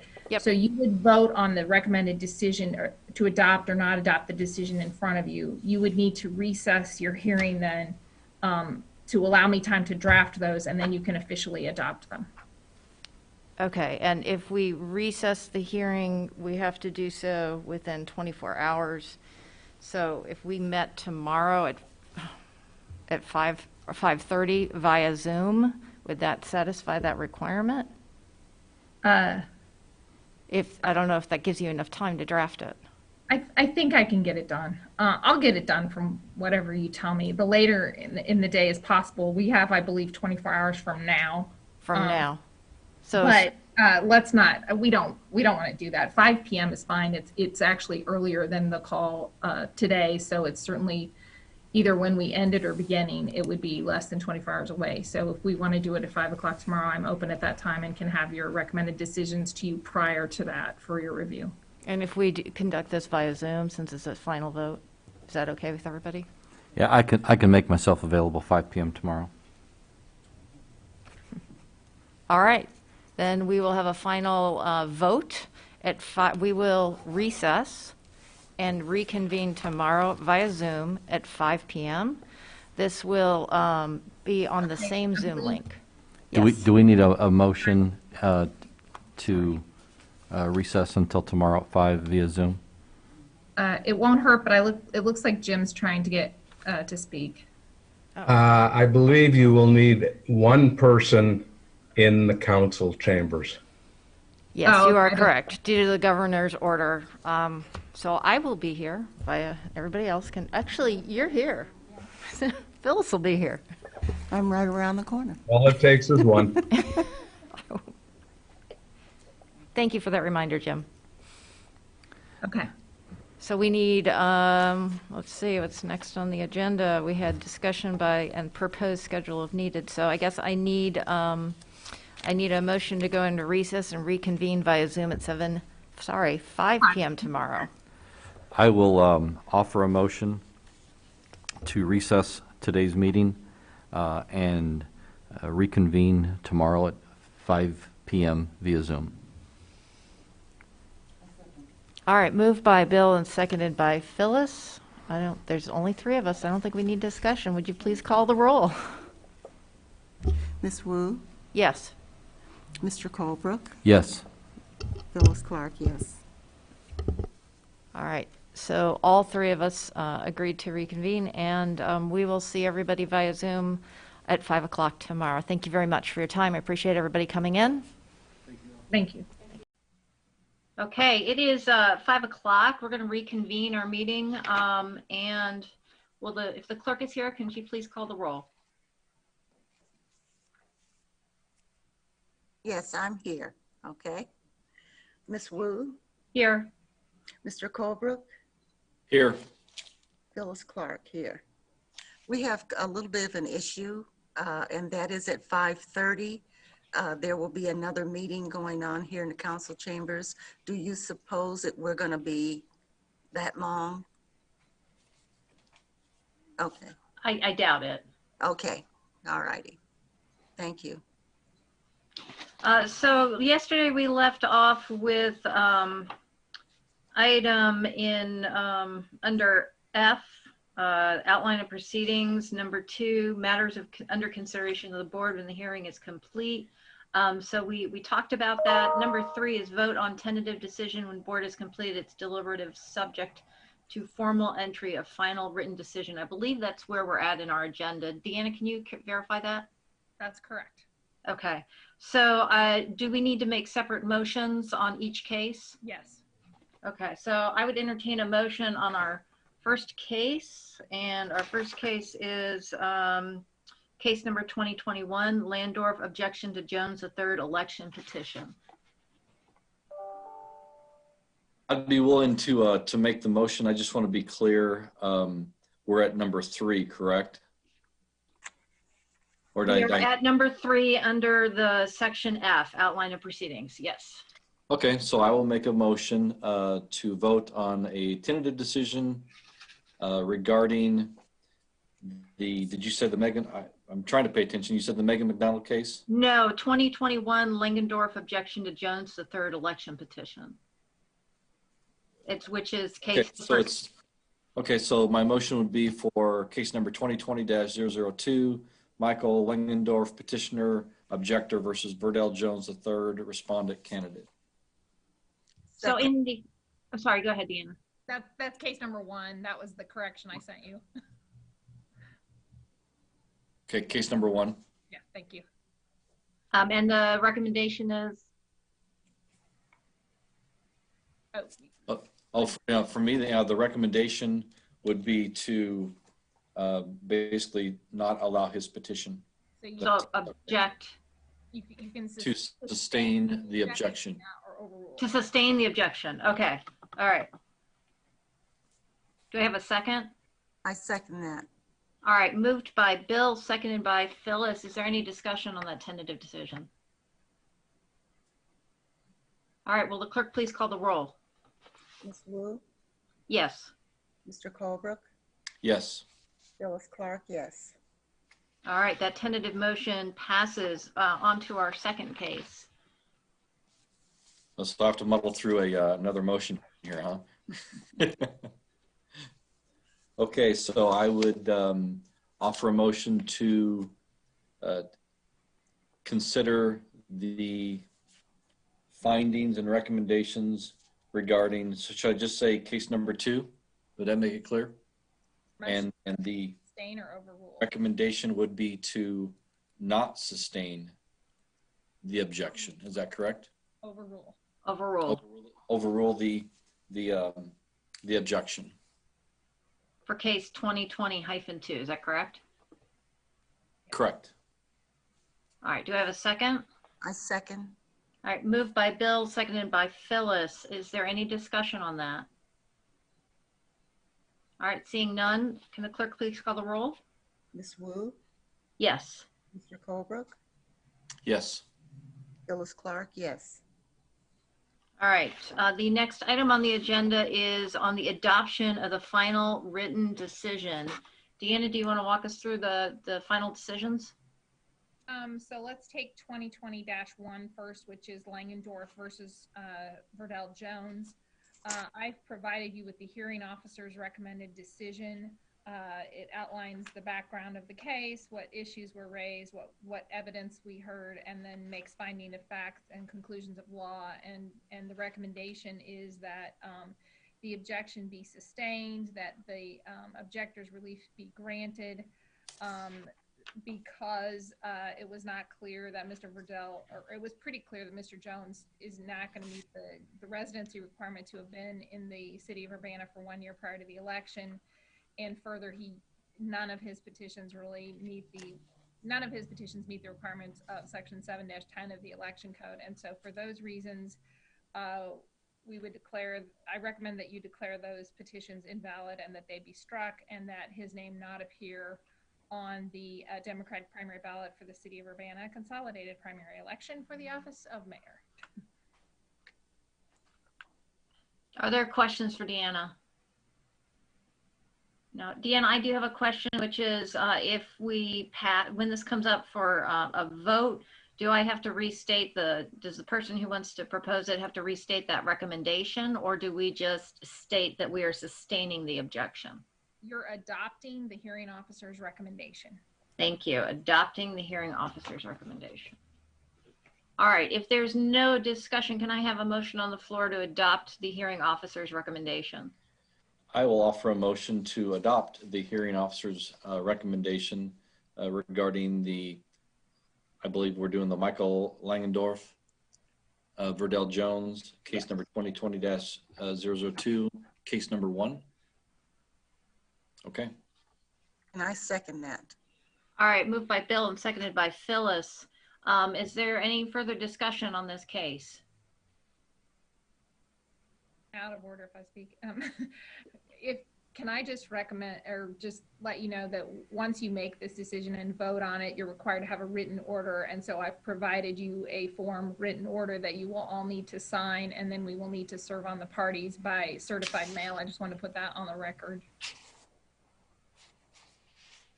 Okay, and I believe you said we had to sign by tomorrow. Is that correct, to meet the deadline? Yes. Okay. And what time tomorrow? They just really should go out into the mail tomorrow by certified mail. So however the three of you can coordinate that happening, that would be preferred. Whichever time you can get over here to the clerk's office to sign it, we'll have it ready.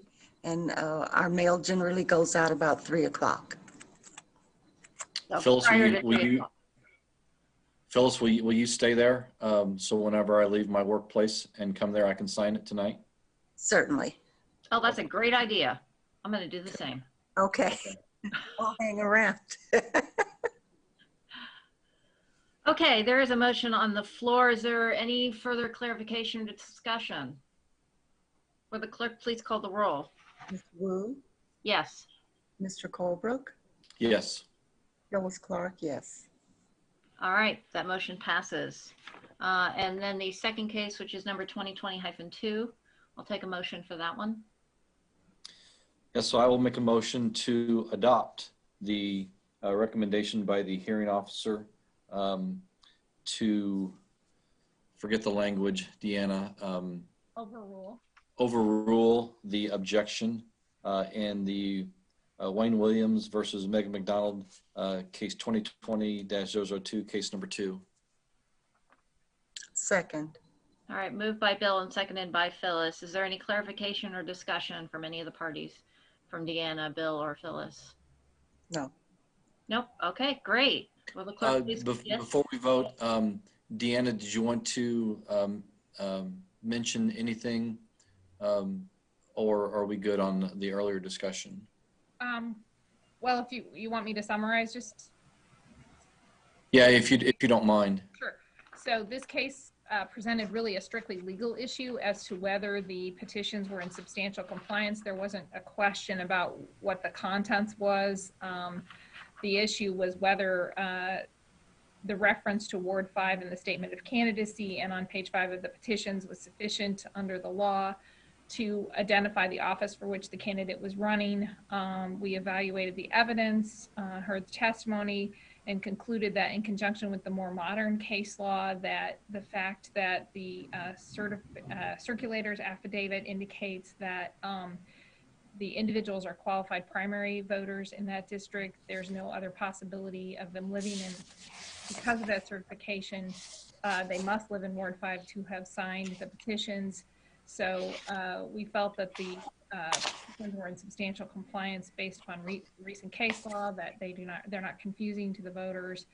They don't frustrate the purposes of the election code. And if it's a really close case, which I think this one probably could be argued is, you have to vote in favor of including the candidate on the ballot. And basically that's why the recommendation says to leave them on the ballot, is because it's a close case. And I think that the public policy is to encourage the participation of candidates on the ballot.